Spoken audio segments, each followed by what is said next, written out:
മനോരമ ടിവിയുടെ എല്ലാ മാന്യ പ്രേക്ഷകർക്കും വേഗം വരുന്ന കർത്താവായ യേശു ക്രിസ്തു ധന്യ തിരുനാമത്തിൽ വന്ദനത്തെയും സ്വാഗതത്തെയും അറിയിക്കുന്നു.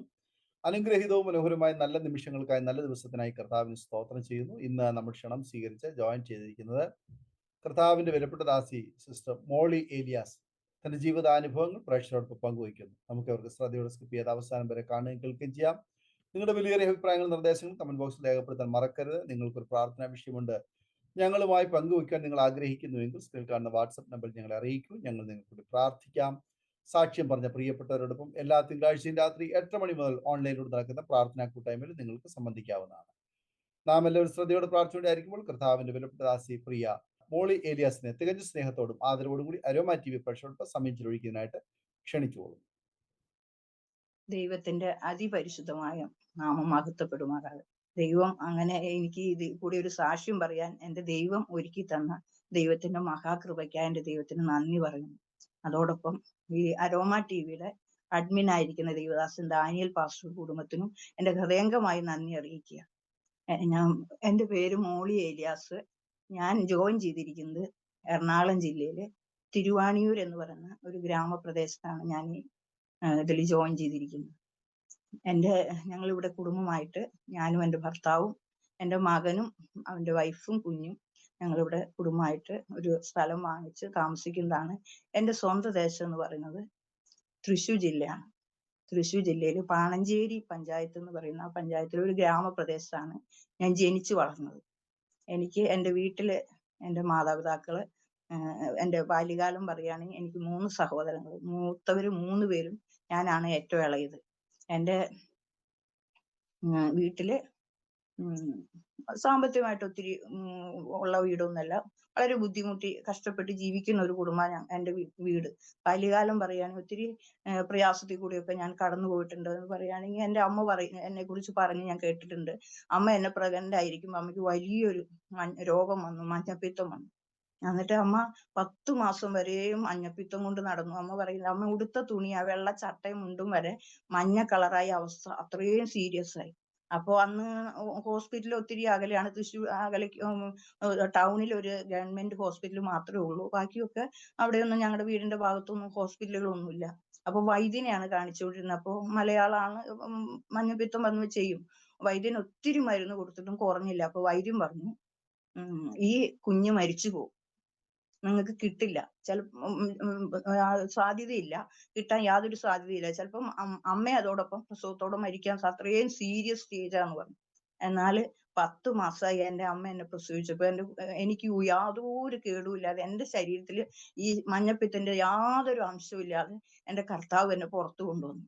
അമ്മയ്ക്കും അതോടുകൂടെ ഒരു പ്രശ്നം ഉണ്ടായില്ല. എന്നാൽ ഞാൻ ഭൂമിയിൽ ജനിക്കാതിരിക്കാൻ എൻ്റെ ശത്രു ചെയ്തതാണ്. ഞാൻ ഇപ്പൊ അത് മനസ്സിലാക്കും. അന്നൊക്കെ അമ്മ എന്നോട് പറയായിരുന്നു, ഞാൻ ചെറുതായിരുന്നു. എന്നാല് എൻ്റെ ദൈവം അതിൽ നിന്നെല്ലാം എന്നെ വിടുവിച്ചു. ഞാൻ പറഞ്ഞല്ലോ 3 സഹോദരങ്ങളാണ്. മൂത്ത സഹോദരങ്ങളായിട്ട് എനിക്ക് വലിയ ഓർമ്മകളൊന്നുമില്ല. എന്ന് വെച്ചാൽ ഞാൻ ഏറ്റവും ഇളയതായിരുന്നു. എൻ്റെ നേരെ മൂത്ത ഒരു സഹോദരനാണ് ഇന്ന് അവിടെ തൃശ്ശൂർ ജില്ലയിൽ തന്നെയാണ് എൻ്റെ 3 സഹോദരങ്ങളും താമസിക്കുന്നത്. അപ്പോ ഇളയ സഹോദരൻ ഞാനും കൂടി ഒരു ദിവസം എനിക്ക് 8 വയസ്സ് 9 വയസ്സൊക്കെ ഉള്ളൂ. എന്നെ കഴിഞ്ഞ് 2.5 വയസ്സിന് മൂപ്പാണ് എൻ്റെ മൂത്ത സഹോദരൻ. അപ്പോ ഞങ്ങള് ഗ്രാമപ്രദേശമാണല്ലോ, മലയടിവാരാണ്. മലയിൽ നിന്ന് ഇങ്ങനെ വെള്ളം വർഷക്കാലത്ത് ഒലിച്ച് തോട്ടിൽ കൂടെ വരും. അപ്പൊ അതിങ്ങനെ കൃഷി സ്ഥലങ്ങളൊക്കെയാണ്. അപ്പൊ ചിറ കെട്ടി നിർത്തി വേനൽക്ക് ആൾക്കാർ അത് അവിടെ ചിറ കെട്ടി നിർത്തിയിട്ട് കൃഷിക്ക് ഉപയോഗിക്കും. വർഷത്തിൽ അതിങ്ങനെ ഒഴുകിക്കൊണ്ട് നല്ല വെള്ളമുള്ള സമയം വർഷമാണ്. ഞങ്ങൾ സ്കൂളൊക്കെ വിട്ടു വന്നിട്ട് ഞാനും എൻ്റെ സഹോദരനും കൂടി, അമ്മയപ്പച്ചനൊന്നും അറിഞ്ഞോന്ന് ഞങ്ങൾക്ക് അറിയില്ല, ഞങ്ങള് കുളിക്കാനാന്നും പറഞ്ഞ് തോട്ടിൽ പോയി. എൻ്റെ സഹോദരനെ പോലെ തന്നെ വലിപ്പമുണ്ട് എനിക്ക്. 2.5 വയസ്സിന് ഞാൻ എളുപ്പമാണെങ്കിലും സഹോദരനെ പോലെ ഇത്തിരിയും കൂടി ഒരു വലിപ്പം. അപ്പൊ സഹോദരനെടുത്ത് ഈ കരേന്നെടുത്ത് വെള്ളത്തിലേക്ക് ചാടിയത് കണ്ടപ്പോ എനിക്കും ഭയങ്കര താല്പര്യം തോന്നി. ഞാന് കുറച്ച് സഹോദരൻ എടുത്ത് ചാടിയോടത്തല്ല, കുറച്ച് മുകളിലേക്ക് കയറിപ്പോയി ഞാനും വെള്ളത്തിലേക്ക് എടുത്ത് ചാടി കഴിഞ്ഞപ്പോ ഒരു കല്ലേല് ചെന്ന് എൻ്റെ ബാക്ക് വശം ഇടിച്ചിട്ട് ഞാന് അപ്പൊ തന്നെ വേദന സഹിച്ചു തന്നെ എൻ്റെ ബോധം നഷ്ടപ്പെട്ടു. ഞാൻ ഒഴുകി എൻ്റെ സഹോദരന്റെ അടുത്തേക്ക് ചെന്നപ്പോ അവൻ അവിടെ നീന്തിക്കൊണ്ടിരിക്കുകയാണ്. ഞാൻ വരുന്നത് കണ്ട് വേഗം ചാടി പിടിച്ചിട്ട് അവന് പിടിച്ചു നിൽക്കാൻ പറ്റുന്നില്ല. എൻ്റെ ശരീരം ബലഹീനായല്ലോ, എനിക്ക് ബോധം നശിച്ച കാരണം. അപ്പൊ അവന് കിട്ടാതായപ്പോ അവൻ അവിടെ കിടന്ന് അലറി കരഞ്ഞപ്പോ അവിടെ ഞാറ് നടന്ന കുറെ പെണ്ണുങ്ങള്, വരമ്പ് വയ്ക്കുന്ന ആണുങ്ങളൊക്കെ ഉണ്ടായിരുന്നു. അതിന് ചേർന്ന് ഒരു വയലാണ്. അപ്പോ അവര് ഓടി വന്നു എന്നെ പിടിച്ചു. അല്ല, അവര് ഓടി വന്നില്ല. അതിനു മുമ്പേ ഞാൻ അവന്റെ കയ്യിൽ നിന്ന് കൈ വിട്ടുപോയ വലിയൊരു അഗാധമായ ഗർത്തത്തിലേക്ക് വീണ ചിറകെട്ടുന്ന. എന്നാല് അതിൽ നിന്നും കർത്താവ് എന്നെ വിടുവിച്ചു. അവര് എടുത്ത് പുറത്ത് കരയ്ക്ക് കിടത്തി. കുറെ കഴിഞ്ഞ് കമത്തിയൊക്കെ കിടത്തി. കുറെ കഴിഞ്ഞപ്പോ എനിക്ക് ബോധം തെളിഞ്ഞു. അങ്ങനെ ഞങ്ങള് വീട്ടിൽ വന്നു. അങ്ങനെ രണ്ടാമത്തെ മരണത്തിൽ തന്നെ വിടുവിച്ചു. അങ്ങനെ ഞാന് 9ാം ക്ലാസ്സിൽ പഠിക്കുമ്പോ എട്ടിലാണെന്ന് എനിക്ക് ഓർമ്മ. അത്ര നല്ല പഠിക്കുന്ന സമയത്ത് ഞങ്ങളുടെ വീടിന്റെ മുകൾ വശം ഒരു ആദിവാസി കോളനിയാണ്. കോളനിയില് ആദിവാസികളുടെ താഴ്വശം ഞങ്ങൾ നാട്ടുകാരുടെ, മുകൾ വശം കാടിനോട് ചേർന്ന് ആദിവാസി കോളനി. അവിടെ ഒത്തിരി അവിടെ ഒരു ചർച്ച് ഉണ്ട് IPC. ആ ചർച്ചില് ഞങ്ങളാരും നാട്ടുകാരും അതിൽ കൂടിയിട്ടില്ല, പോയിട്ടില്ല. പക്ഷെ ആദിവാസികൾ കുറെ പേര് അവിടെ സ്നാനപ്പെട്ട് ദൈവത്തെ ആരാധിക്കുന്നുണ്ട്. ഞങ്ങൾക്ക് അവരോട് യാതൊരു കണക്ഷനും ഒന്നുമില്ല. ഞാൻ ഒരു ഓർത്തഡോക്സ് കുടുംബത്തിലാണ് ജനിച്ചത്. എന്റെ അപ്പച്ചൻ പറയുകയാണെങ്കിൽ ഓർത്തഡോക്സ് വിശ്വാസിയാണെങ്കിൽ അപ്പച്ചൻ പള്ളിയിൽ പോവില്ല. പള്ളിയിൽ അമ്മ പറയും, കഷ്ടാനുവാഴ്ചയിൽ പറയും, നിങ്ങൾ പള്ളിയിൽ പോയി കുമ്പസാരിക്കും മനുഷ്യരാന്നും പറഞ്ഞ് ഇന്നും പറയുമ്പോ കഷ്ടാനുവാഴ്ച ഒന്ന് പോവും, അത്രമാത്രം. അമ്മ വല്ലപ്പോഴും ഒക്കെ പള്ളിയിൽ പോകും. എന്റെ സഹോദരങ്ങൾ 3 പേരും 3 പേരും പള്ളിയിൽ പോവില്ല. ഞങ്ങളുടെ വീട്ടിലൊരു സന്ധ്യ പ്രാർത്ഥനയോ യാതൊന്നുമില്ല. ഇടയ്ക്ക് എന്റെ അമ്മ ഇരുന്ന് ബൈബിള് വായിക്കണ കാണാം, അത്രേ ഉള്ളൂ. പക്ഷെ എല്ലാ ആഴ്ചയിലും ഞാൻ പള്ളിയിൽ പോവും, സൺഡേ സ്കൂൾ പഠിക്കാൻ പോവും. എനിക്ക് കുറച്ച് പോവാൻ കാരണം എനിക്ക് കുറച്ച് കൂട്ടുകാരികളുണ്ട് അവിടെ നിന്ന്, അയൽപ്പക്കത്തു നിന്നൊക്കെ. അപ്പൊ അവരുടെ കൂടെ കളിച്ച് കൂടി സൺഡേ സ്കൂളിൽ പോവും, പള്ളിയിൽ പോവും. അങ്ങനത്തെ അവസ്ഥയിൽ ഇരിക്കുമ്പോ ഇവര് ഈ കൺവെൻഷൻ വെച്ചു. അവിടെ ഒരു സുവിശേഷ യോഗം വെച്ചപ്പോ അവര് പറഞ്ഞു, അവര് വന്ന് എല്ലാ വീടുകളിലും കയറി നോട്ടീസ് കൊടുത്തു. അപ്പൊ ഞങ്ങളുടെ വീട്ടിലാണെങ്കിൽ പെന്തക്കോസുകാരെ അപ്പച്ചൻ മുറ്റത്ത് പോലും കേട്ടില്ല. ഇവർ നോട്ടീസ് തരാൻ വന്ന സമയത്ത് ഞാനും അമ്മ ഉണ്ടായിരുന്നുള്ളൂ. അപ്പൊ പറഞ്ഞു, ഇവിടെ ഒരു ഇങ്ങനെ കൺവെൻഷൻ നടക്കുന്നുണ്ട് ഇന്ന സ്ഥലത്ത്, നിങ്ങൾ വരണോട്ടോന്ന് നോട്ടീസ് തന്നു.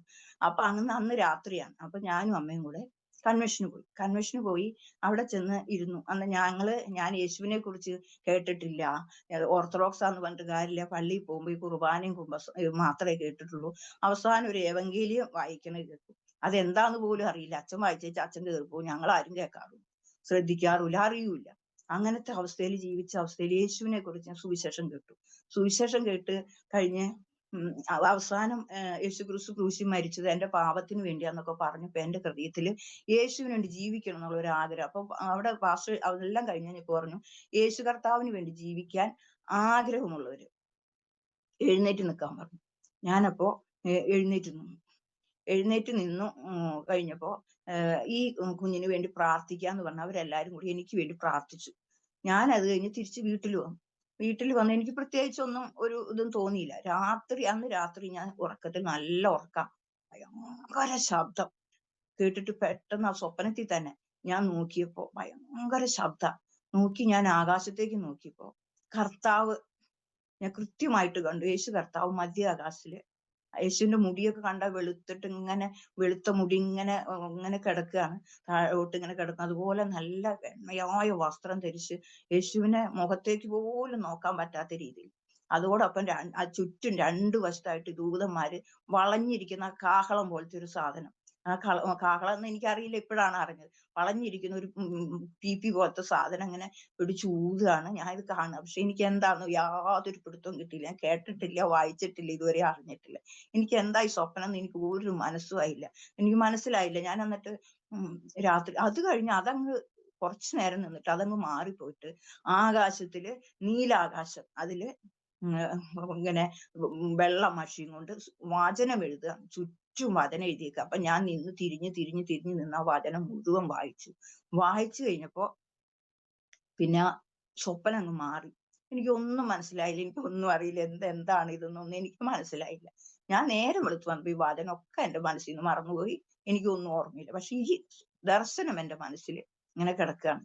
അങ്ങനെ ഞാൻ പഠിച്ചുകൊണ്ടിരിക്കുമ്പോൾ ഒരു SSLC പാസ്സായി +1 കയറിയപ്പോ എന്റെ ജീവിതത്തിൽ മാനസികമായിട്ട് എന്നെ തകർക്കുന്ന ഒരു വിഷയം കടന്നു വന്നു. ഞാനത് പരസ്യമായിട്ട് അങ്ങനെ പറയില്ല. എന്നാൽ എന്റെ ദൈവം അതിലെല്ലാം എന്നെ സൂക്ഷിച്ചു. കർത്താവ് എന്നെ കാത്തു, അതിലൊന്നും പെട്ടുപോകാതെ എന്റെ ദൈവം കാത്തു. അതൊന്നും എനിക്ക് അന്നറിയില്ല. അങ്ങനെ ഞാൻ ഒരു ദിവസം മരിക്കണം എന്ന് ആഗ്രഹിച്ചു. എനിക്ക് ഭയവും ഭീതിയും സമാധാനമില്ലാത്ത അവസ്ഥ. അപ്പൊ ഞാൻ വിചാരിച്ചു മരിക്കാം എന്ന് വിചാരിച്ച്.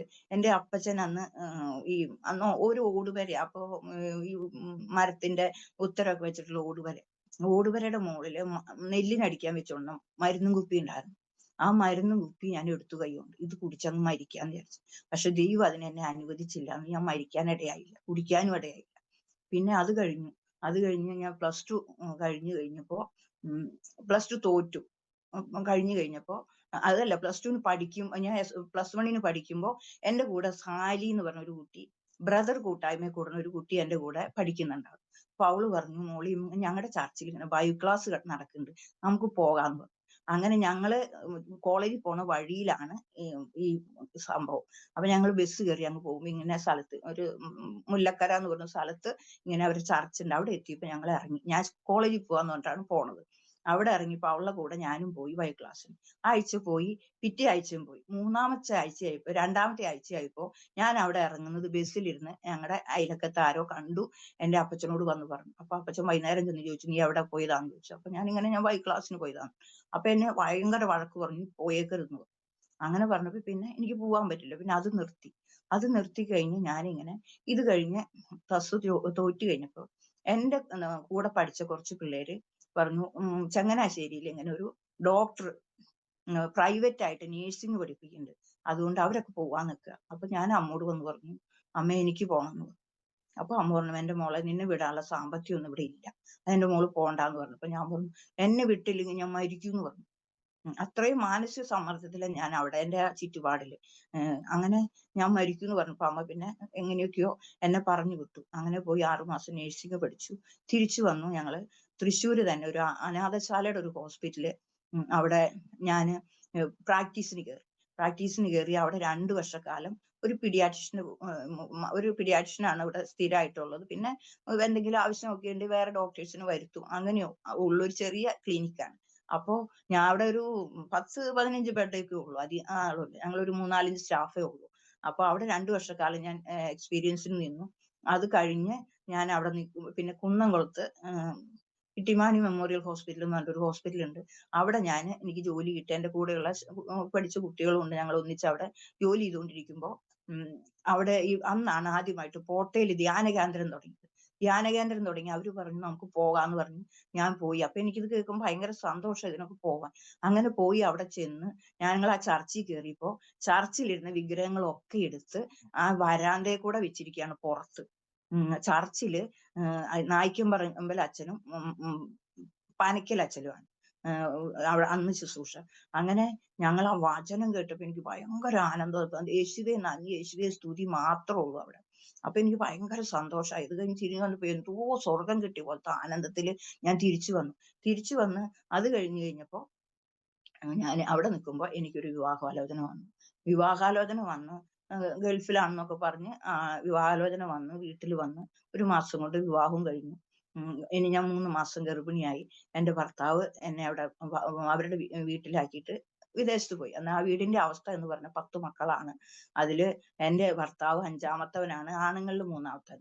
അപ്പൊ 2 ആണുങ്ങളും വിവാഹം കഴിഞ്ഞ് അവര് വേറെ പോയി. പിന്നെ 2 സഹോദരിമാരെ കല്യാണം കഴിച്ചു. 3 സഹോദരിമാരെ കല്യാണം കഴിഞ്ഞ് 2 സഹോദരന്മാരുണ്ട്. അതിന്റെ ഇടയിലേക്കാണ് ഞാൻ ചെന്നുപെട്ടത്, ഞങ്ങളുടെ അമ്മ.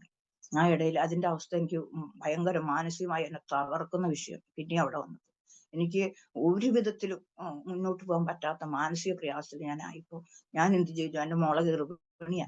ഞാൻ പറഞ്ഞു, എന്തായാലും മരിക്കാം. ഈ ഒരു ചിന്ത എന്റെ ഹൃദയത്തിൽ വന്നു. ഞാൻ എന്നിട്ട് അവരെല്ലാവരും ഉറങ്ങും, കിണറ്റി ചാടി മരിക്കാന്നുള്ളത് ഞാൻ അങ്ങനെ നടന്നു പോയിപ്പോ എന്റെ ഉള്ളിൽ നിന്ന് പറയാ, പോയി കിടക്ക്. അപ്പൊ എനിക്ക് അങ്ങ് കാലെടുത്ത് വെക്കാൻ പറ്റുന്നില്ല. ഞാൻ തിരിച്ചു വീണ്ടും വന്ന് ഞാൻ എന്റെ മുറി കിടന്നു. അവിടെ കഴിഞ്ഞ് എന്റെ ഭർത്താവിന്റെ സാക്ഷ്യം പറയുകയാണെങ്കിൽ ഇതിലൊന്നും ഒത്തിരി നിൽക്കില്ല. ആള് വിദേശത്ത് വെച്ച് വലിയ കേസൊക്കെ ആയി. അതിൽ നിന്ന് പുറത്തു പോരാൻ പറ്റാതെ ജയിലിൽ കിടക്കുന്ന അവസ്ഥ വന്നപ്പോൾ ആളൊരു മാർക്സിസ്റ്റുകാരനായിരുന്നു, ദൈവമൊന്നും ഇല്ല എന്ന് പറഞ്ഞ് നടക്കുന്ന ആളായിരുന്നു, മദ്യപാനിയായിരുന്നു.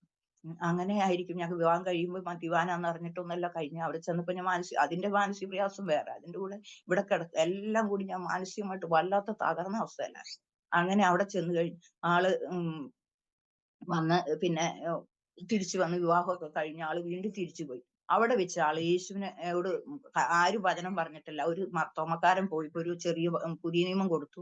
അത് വായിച്ച് ഈ കേസിന്ന് വിടുവിക്കാൻ വേണ്ടി ആളുടെ ഉള്ളിൽ ഈ കേസിൽ നിന്ന് വിട്ട് എന്റെ നാട്ടിലെത്തണം, അതിന് വേണ്ടി ബൈബിള് വായന മുട്ടുമെന്ന് പ്രാർത്ഥന തുടങ്ങി. അവസാനം കേസിന്ന് ദൈവം വിടുവിച്ചു. അന്ന് ദൈവത്തോട് തീരുമാനം എടുത്തു. ഈ കേസിൽ നിന്ന് എന്നെ വിടുവിച്ച് എനിക്കൊരു പോറൽ പോലും ഏൽക്കാതെ എന്റെ നാട്ടിലെത്തിച്ച ഞാൻ സുവിശേഷ വേല ചെയ്യാം എന്നുള്ള തീരുമാനം ആളെടുത്തു. ആ കേസിൽ ജയിലിൽ കിടക്കാതെ ദൈവം അതിൽ നിന്ന് വിടുവിച്ചു. പിന്നെ കുറച്ച് 10-50,000 രൂപയൊക്കെ എംബസിയിൽ കെട്ടേണ്ടി വന്നു. ആള് വെറും കൈയോടെ ഒരു ബാഗ് മാത്രമേ കൊണ്ടുപോകാൻ പാടുള്ളൂ എന്ന് പറഞ്ഞു. ഒരു ബാഗ്, പാസ്പോർട്ട് ഇട്ട ബാഗ് മാത്രമേ കൊണ്ടുപോകാൻ പാടുള്ളൂ എന്ന് പറഞ്ഞു അവര്. അങ്ങനെ വെറും കൈയോടെ പുറത്തു വന്നിട്ടാണ് എന്നെ വിവാഹം കഴിച്ചത്. അവിടെ നിന്ന് തിരിച്ച് നാട്ടിൽ വന്ന് വീണ്ടും ആളെ കൂട്ടുകെട്ടിൽ പെട്ട് മദ്യപാനത്തിൽ അകപ്പെട്ടു. അങ്ങനെയാണ് എന്നെ വിവാഹം കഴിച്ചത്. ആ അവസ്ഥയിൽ വീണ്ടും ഗൾഫിൽ പോയി. പക്ഷെ അവിടെ നിൽക്കാൻ പറ്റാതെ 6 മാസം നിന്ന് എന്നെ ഗർഭിണിയായി വീട്ടിൽ പോയിട്ട് 1 വർഷം നിന്നു. ഞാന് എന്റെ മോൾക്ക് 8 മാസം, 1 വർഷമല്ല, 1 വർഷത്തിൽ ചില്ലാനും മാസം, 8 മാസമായപ്പോഴേക്കും ആള് തിരിച്ചു വന്ന് വീണ്ടും ആള് ഇനി പോകുന്നില്ല എന്ന് പറഞ്ഞ് കുറച്ച് സാധനങ്ങൾ, ഈ തേങ്ങയൊക്കെ കൊണ്ടുവന്ന് വെട്ടി നമുക്ക് പുകച്ച് അങ്ങനെ ഒരു ബിസിനസ് ചെയ്യാന്നും പറഞ്ഞ് അത് ചെയ്തപ്പോ അമ്മ സമ്മതിച്ചില്ല. അത് പറ്റില്ല, ഇവിടെ പറ്റില്ല എന്ന് പറഞ്ഞപ്പോ അത് വീണ്ടും കൊണ്ട് വിറ്റ് കളഞ്ഞിട്ട് വീണ്ടും ആളുടെ കയ്യിൽ ടിക്കറ്റ് ഉണ്ടല്ലോ, ടിക്കറ്റ് എടുത്ത് വീണ്ടും കയറിപ്പോയിട്ട് 6 മാസം നിൽക്കാൻ പറ്റുള്ളൂ. അവിടുന്ന് വീണ്ടും തിരിച്ചു വന്ന് വീണ്ടും വന്ന് വേറെ ചെറിയൊരു ചെരുപ്പ് കട ഇട്ടു. ആ ചെരുപ്പ് കട ഇട്ടിട്ട് ആ ചെരുപ്പ് കടയിൽ ഇരുന്ന് ആള് മാനസികമായിട്ട് വല്ലാത്ത സമ്മർദ്ദത്തില. അപ്പൊ ആള് ബൈബിള് വായിക്കാൻ തുടങ്ങിയപ്പോ ആളുടെ ഒരു കൂട്ടുകാരൻ മാർത്തോമക്കാരനാ ഇങ്ങനെ പറഞ്ഞു, നീ ഇങ്ങനെ ബൈബിള് വായിക്കണ്ടല്ലോ, ഏത് സഭയിലോ? ഇല്ല, ഞാൻ എവിടെയും പോകുന്നു. അപ്പൊ പറഞ്ഞു, എന്റെ ഒരു ചേട്ടൻ പാസ്റ്ററാണ്, കടന്നു വന്നാ അവിടെ നമുക്ക് പാസ്റ്റർ അടുത്ത് പോവാന്ന് പറഞ്ഞ് വിളിച്ചുകൊണ്ടുപോയി. ഞങ്ങളുടെ പാസ്റ്റർ ഒരു പ്രവാചകനായിരുന്നു. പാസ്റ്റർ അവിടെ ഇരുന്ന് ആലോചന പറഞ്ഞു ആളോട്. പോയ വഴികളും ചെയ്ത കാര്യങ്ങളും പുള്ളി അറബി തല്ലുകയൊക്കെ ചെയ്തു. അങ്ങനത്തെ വിഷയങ്ങളെല്ലാം ദൈവാത്മാവ് സംസാരിച്ച് എല്ലാം കഴിഞ്ഞ് കഴിഞ്ഞപ്പോൾ ആൾക്ക് മനസ്സിലായി ജീവനുള്ള ഒരു ദൈവം ഉണ്ടെന്ന് മനസ്സിലായി. അങ്ങനെ ആള് അത് കഴിഞ്ഞ് തിരിച്ചു വന്ന് വീട്ടിൽ വന്നിട്ട് എന്നോട് പറഞ്ഞു, ഞാൻ ഇങ്ങനെ ഒരു സ്ഥലത്ത് പ്രാർത്ഥനയ്ക്ക് പോയി, ഇങ്ങനെ എല്ലാം പറഞ്ഞു. അപ്പൊ ഞാൻ ചോദിച്ചു, അത് എവിടെയാന്ന് ചോദിച്ചു. അപ്പൊ പറഞ്ഞു, ഇന്ന സ്ഥലത്താണ്. അപ്പൊ ഞാൻ പറഞ്ഞു, വെള്ളിയാഴ്ച അവിടെ ഫാസ്റ്റിംഗ് പ്രയർ ഉണ്ട്. ഞാൻ എന്റെ മോനെയും കൊണ്ട്, അന്ന് എനിക്ക് അപ്പോഴേക്കും 2 ആള് വന്ന്, 2ാമത്തെ കുഞ്ഞ് ജനിച്ചു, 4 മാസമായിട്ടുള്ളൂ. അപ്പൊ അതിനു മുമ്പ് തന്നെ ഞങ്ങള് ആ സമയത്ത് ഒരു അല്പം സ്ഥലം, ഞങ്ങൾക്ക് വീടില്ല, വീട്ടിൽ നിന്ന് ഇറങ്ങിപ്പോണ്ട ഈട് വന്നു. ആ സമയത്ത് ഞാൻ പറഞ്ഞു, നമുക്ക് വാടകയ്ക്ക് പോകാന്ന് പറഞ്ഞപ്പോ ആള് പറഞ്ഞു, വാടകയ്ക്ക് പോണ്ട, നാണക്കേടാ, നമുക്ക് അങ്ങനെ ആ കടയെ കാണിച്ചുകൊണ്ട് ആള് ബ്ലേഡുകാരുടെ കയ്യിൽ നിന്ന് പൈസ എടുത്ത് ഒരു സ്ഥലം, എന്റെ വീടിന്റെ അടുത്ത് ഒരു സ്ഥലം, എന്റെ ബന്ധുത്തിൽ ഒരു സഹോദരന്റെ ലോൺ കാരണം പെട്ടെന്ന് ആള് ചെറിയ വിലയ്ക്ക്, ഏറ്റവും കുറഞ്ഞ വിലയ്ക്ക് കൊടുക്കുക എന്ന് പറഞ്ഞു. ചെറിയൊരു വീടും ഒരു 10-75 സെന്റ് സ്ഥലവും അങ്ങനെ ഒക്കെ ഇട്ടു. അപ്പൊ വേഗം ഈ ലോണൊക്കെ എടുത്ത് ആള് എന്റെ കയ്യിൽ നിന്ന് സ്വർണം, മാലയൊക്കെ ആ സ്ഥലം പോയി വാങ്ങിച്ചു കഴിഞ്ഞപ്പോ പിന്നെ ബ്ലേഡുകാർ വരുമ്പോ പിന്നെ പൈസ പിരിവ് കൊടുക്കണ്ട, ഈ കടയിൽ ഉണ്ടാവണം എല്ലാം പിരിച്ചു കൊടുക്കും. അവസാനം കട കാലിയായി. പിന്നെ കടയിലും അങ്ങനെ ഇരിക്കുന്ന അവസ്ഥയില് ഞങ്ങള് ഇങ്ങനെ പ്രാർത്ഥനയ്ക്ക് അവിടെ ഇരിക്കുമ്പോഴാണ് ഞങ്ങൾ അവിടെ ഇരിക്കുമ്പോഴാണ് ഇങ്ങനെ വിളിച്ചുകൊണ്ട് പോയത് പ്രാർത്ഥനയ്ക്ക്. അങ്ങനെ പ്രാർത്ഥനയ്ക്ക് പോയി. ഞാനും പോയി. ഞാൻ സമാധാനം വെച്ചാൽ ഇവിടെ കടം കൂടിക്കൊണ്ടിരിക്കുകയാണ്, ഞങ്ങൾക്ക് ജീവിക്കാൻ ഒരു വഴിയില്ല, കടയെല്ലാം അടച്ച അവസ്ഥയായി, സമാധാനം ഇല്ലാണ്ട്, 2 കുഞ്ഞുങ്ങളുണ്ട്, ജീവിക്കണം, എന്ത് ചെയ്യണം എന്നറിയാതെ വിഷമിച്ചിരിക്കുമ്പോ ഞാൻ ആ പ്രാർത്ഥന ചെന്നപ്പോ ഒരു ചെറിയൊരു വീട്ടില്, ഒരു ബാറിന്റെ പുറകിൽ ചെറിയൊരു വീട്ടിൽ കുറച്ച് പേര് കൂടുന്നത്. അവിടെ ഞാൻ കയറുമ്പോൾ നല്ല ആരാധന നടക്കുക. അപ്പൊ എനിക്ക് അവന്റെ ഉള്ളിലേക്ക് കയറിയിരിക്കാനുള്ള ഒരു മനസ്സാന്നിധ്യം ഇല്ലാത്തതുകൊണ്ട് ഞാൻ പുറത്ത് ആ സിറ്റ് ഔട്ടിൽ ഇരുന്ന് കഴിഞ്ഞപ്പോ അവിടെ നടന്ന ആരാധനയില് ഞാൻ അനുഭവിക്കാത്ത സന്തോഷമില്ല. എന്റെ ഭയവും ഭീതിയും എല്ലാം പോയി ഭയങ്കര സമാധാനം ഞാൻ അനുഭവിച്ചു. തിരിച്ചു വന്ന് ഞാൻ എന്റെ ഭർത്താവിനോട് പറഞ്ഞു, ഞാൻ ഇനി പോവുകയാണെങ്കിൽ അവിടെ തന്നെ പോകും. അപ്പൊ എന്താ അങ്ങനെ പറഞ്ഞു? ഞാൻ പറയും, എനിക്ക് ഇതുവരെ അനുഭവിക്കാത്ത സമാധാനം ഞാൻ പ്രാപിച്ചു, അതുകൊണ്ട് ഞാൻ ഇനി അവിടെ തന്നെ പോകുള്ളൂ. അങ്ങനെ ആളും എന്റെ കൂടെ വന്നു. പിറ്റേ സൺഡേ ഞങ്ങൾ ആരാധനയ്ക്ക് പോകാൻ തുടങ്ങി. ഇരിക്കുമ്പോ ഭയങ്കര കടം, പിന്നെ വീട്ടിലേക്ക് വരാൻ തുടങ്ങി കടക്കാര്, ബ്ലേഡുകാർ അന്വേഷിച്ചു.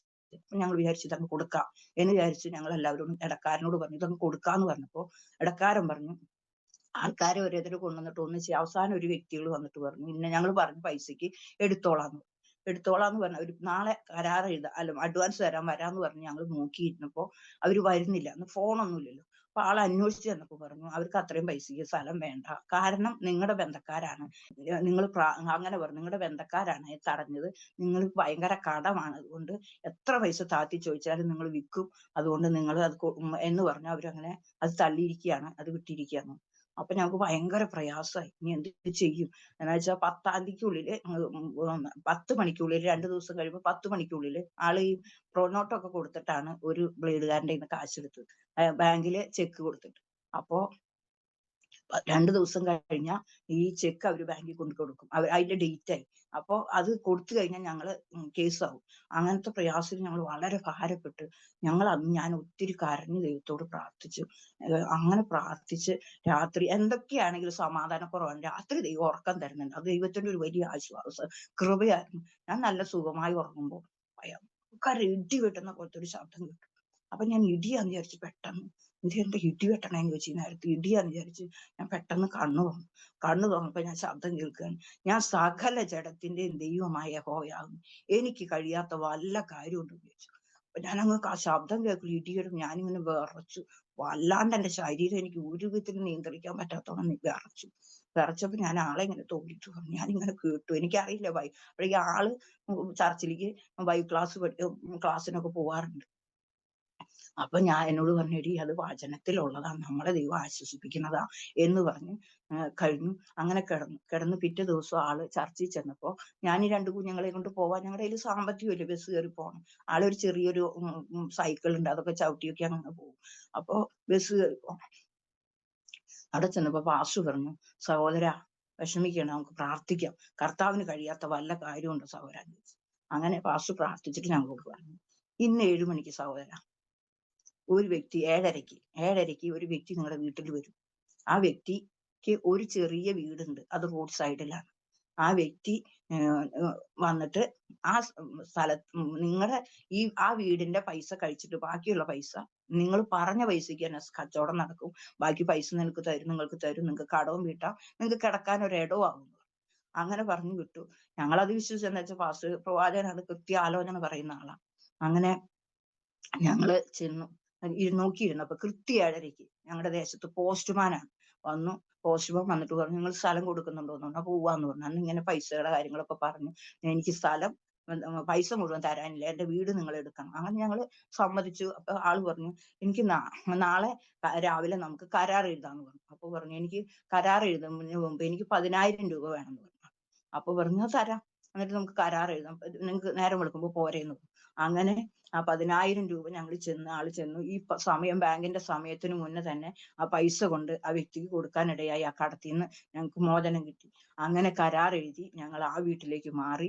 ആ വീടൊക്കെ പൊട്ടിപ്പൊളിഞ്ഞൊക്കെ ഒരു പക്ഷെ അത് നന്നാക്കാനും ഞങ്ങൾക്ക് അവിടെ താമസിക്കാനും ഉള്ള പൈസ, കടം വീട്ടാനും ഉള്ള ദൈവം ഞങ്ങൾക്ക് ഒരുക്കി തന്നു. അങ്ങനെ അവിടെ താമസിച്ചുകൊണ്ടിരിക്കുമ്പോ ഞങ്ങൾ പ്രാർത്ഥനയ്ക്ക് പോകുമ്പോ ഞങ്ങൾ സ്നാനപ്പെട്ടു കഴിഞ്ഞ് പിന്നെ എനിക്ക് പരിശുദ്ധാത്മാഭിഷേകത്തിന് വേണ്ടി വലിയ ആഗ്രഹമായിരുന്നു. ഞാൻ അങ്ങനെ ചർച്ചിൽ ഉപവാസ പ്രാർത്ഥന നടക്കുമ്പോൾ എല്ലാവരും അന്യഭാഷയിൽ ആരാധിക്കുമ്പോൾ എന്റെ കൂടെ തൊട്ട് ഞങ്ങളുടെ വീടിന്റെ അടുത്ത് തന്നെ ഒരു ഹിന്ദു സഹോദരിയുണ്ട്. ഉഷ എന്ന് പറയാം, അവരിപ്പോ ഡൽഹിയിൽ സുവിശേഷമല്ല. അപ്പൊ ഉഷയാണ് എന്നെ കഴിഞ്ഞ് മുമ്പ് വിശ്വാസത്തിൽ വന്നത്. അപ്പൊ ഉഷ ആരാധിക്കുന്ന കാണുമ്പോൾ അവൾ അടുത്ത് പോയിരുന്നപ്പോ അന്യഭാഷയിൽ ഇങ്ങനെ മുട്ടുമെന്ന് ആരാധിക്കുന്ന കണ്ടപ്പോ എനിക്ക് കൊതി തോന്നി. എനിക്കും വേണം എന്നുള്ള ആഗ്രഹം വന്നിട്ട് എനിക്ക് കിട്ടിയില്ല. ഞാൻ തിരിച്ച് വളരെ പ്രയാസപ്പെട്ട് കുഞ്ഞുങ്ങളായി വീട്ടിൽ വന്നു. ആള് പാസ്റ്റർ കൂടെ സമയം തുടങ്ങി സുവിശേഷ പ്രവർത്തനത്തിലൊക്കെ പോക്ക് തുടങ്ങി. അപ്പൊ ഞാൻ വീട്ടിൽ വന്നിരുന്ന് ഉപവാസമാണ്. ഞാൻ മോനെ ഉറക്കി കിടത്തി, മോൾ അവിടെ ഇരുന്ന് കളിക്കുക, ഞാൻ അവിടെ നിന്ന് സ്തുതിക്കാൻ തുടങ്ങിയപ്പോ പെട്ടെന്ന് ഞാനിങ്ങനെ വെളിപ്പാട് കണ്ട ഒരു പ്രാവ് പറന്നു വരുന്ന എന്റെ അടുത്തേക്ക്, വെളുത്ത പ്രാവ്. അപ്പൊ എനിക്കത് അറിയില്ലാണ്. പിന്നെ ഞാൻ പരിശുദ്ധാത്മാവ് നിറഞ്ഞ് അവിടെ ഇരുന്ന് അന്യഭാഷയിൽ ആരാധിക്കാൻ. അത് കഴിഞ്ഞ് വീണ്ടും എന്റെ ജീവിതത്തില് അതുമല്ല, ഞാൻ ഈ അന്യഭാഷയെ ഞാൻ കളിയാക്കിയ വ്യക്തിയാ. ഞാൻ ഗർഭിണിയായിരിക്കുമ്പോ എന്റെ മോനെ ഗർഭിണിയായിരിക്കുമ്പോ ഈ പാസ്റ്റർ തന്നെ ഈ ആദിവാസി കോളനിയിൽ ഞാൻ ഇരിക്കുന്ന അവിടെ ഒരു വീട്ടില് കുടുംബം അവിടെ കൂടുന്നുണ്ട്. അവിടെ പ്രാർത്ഥന വെച്ച് ഞങ്ങളെ വിളിച്ച് ഞാൻ പോയി. ഞങ്ങൾ അകത്ത മുറിയിൽ ഇരിക്കുമ്പോ ഇവരും അന്യഭാഷയിൽ ആരാധിക്കുന്ന കേട്ടിട്ട് ഞാൻ ഉറക്കെ ചിരിച്ചതാണ്.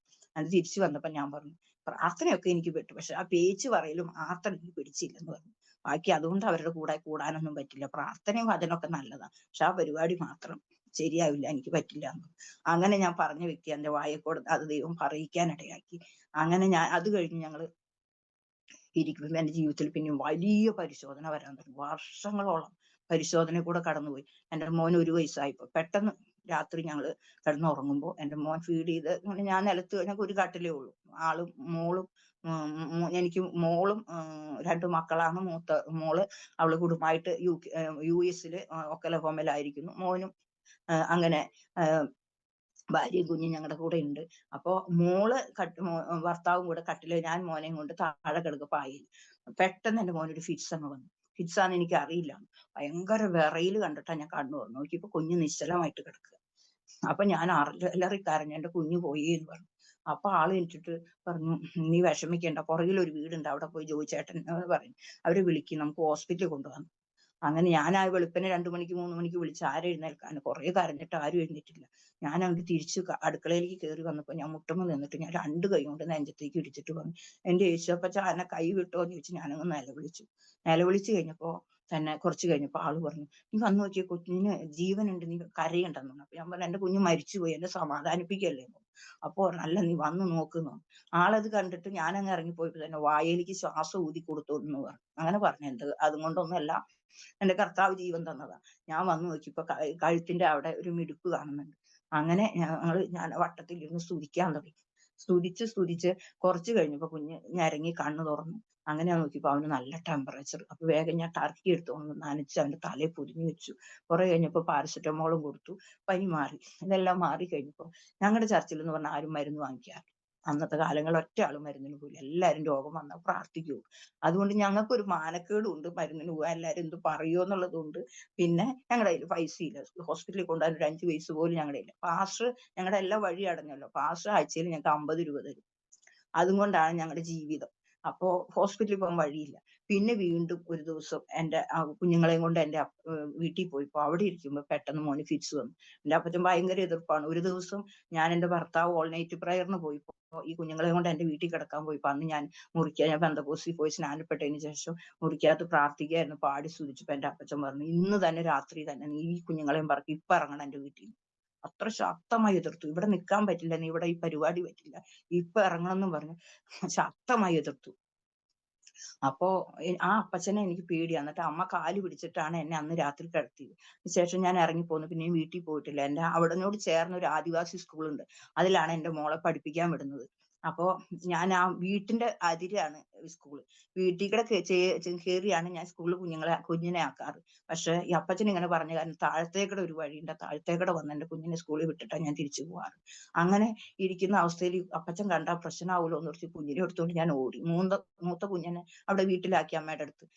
അങ്ങനെ ഓടി ഓടി ഓടി ഞാൻ ഞങ്ങളുടെ റോഡ് സൈഡിലാ വീട്. അവിടെ ചെന്ന് കേറി അവിടെ എടുത്തുമ്പോൾ ഞാൻ പറഞ്ഞു, ഉഷയെന്ന് പറഞ്ഞു, ഉഷയുടെ വീട്ടിൽ ചെന്ന് കേറി വടി പോലെ കുഞ്ഞെന്റെ കയ്യിലിരിക്കുന്നു.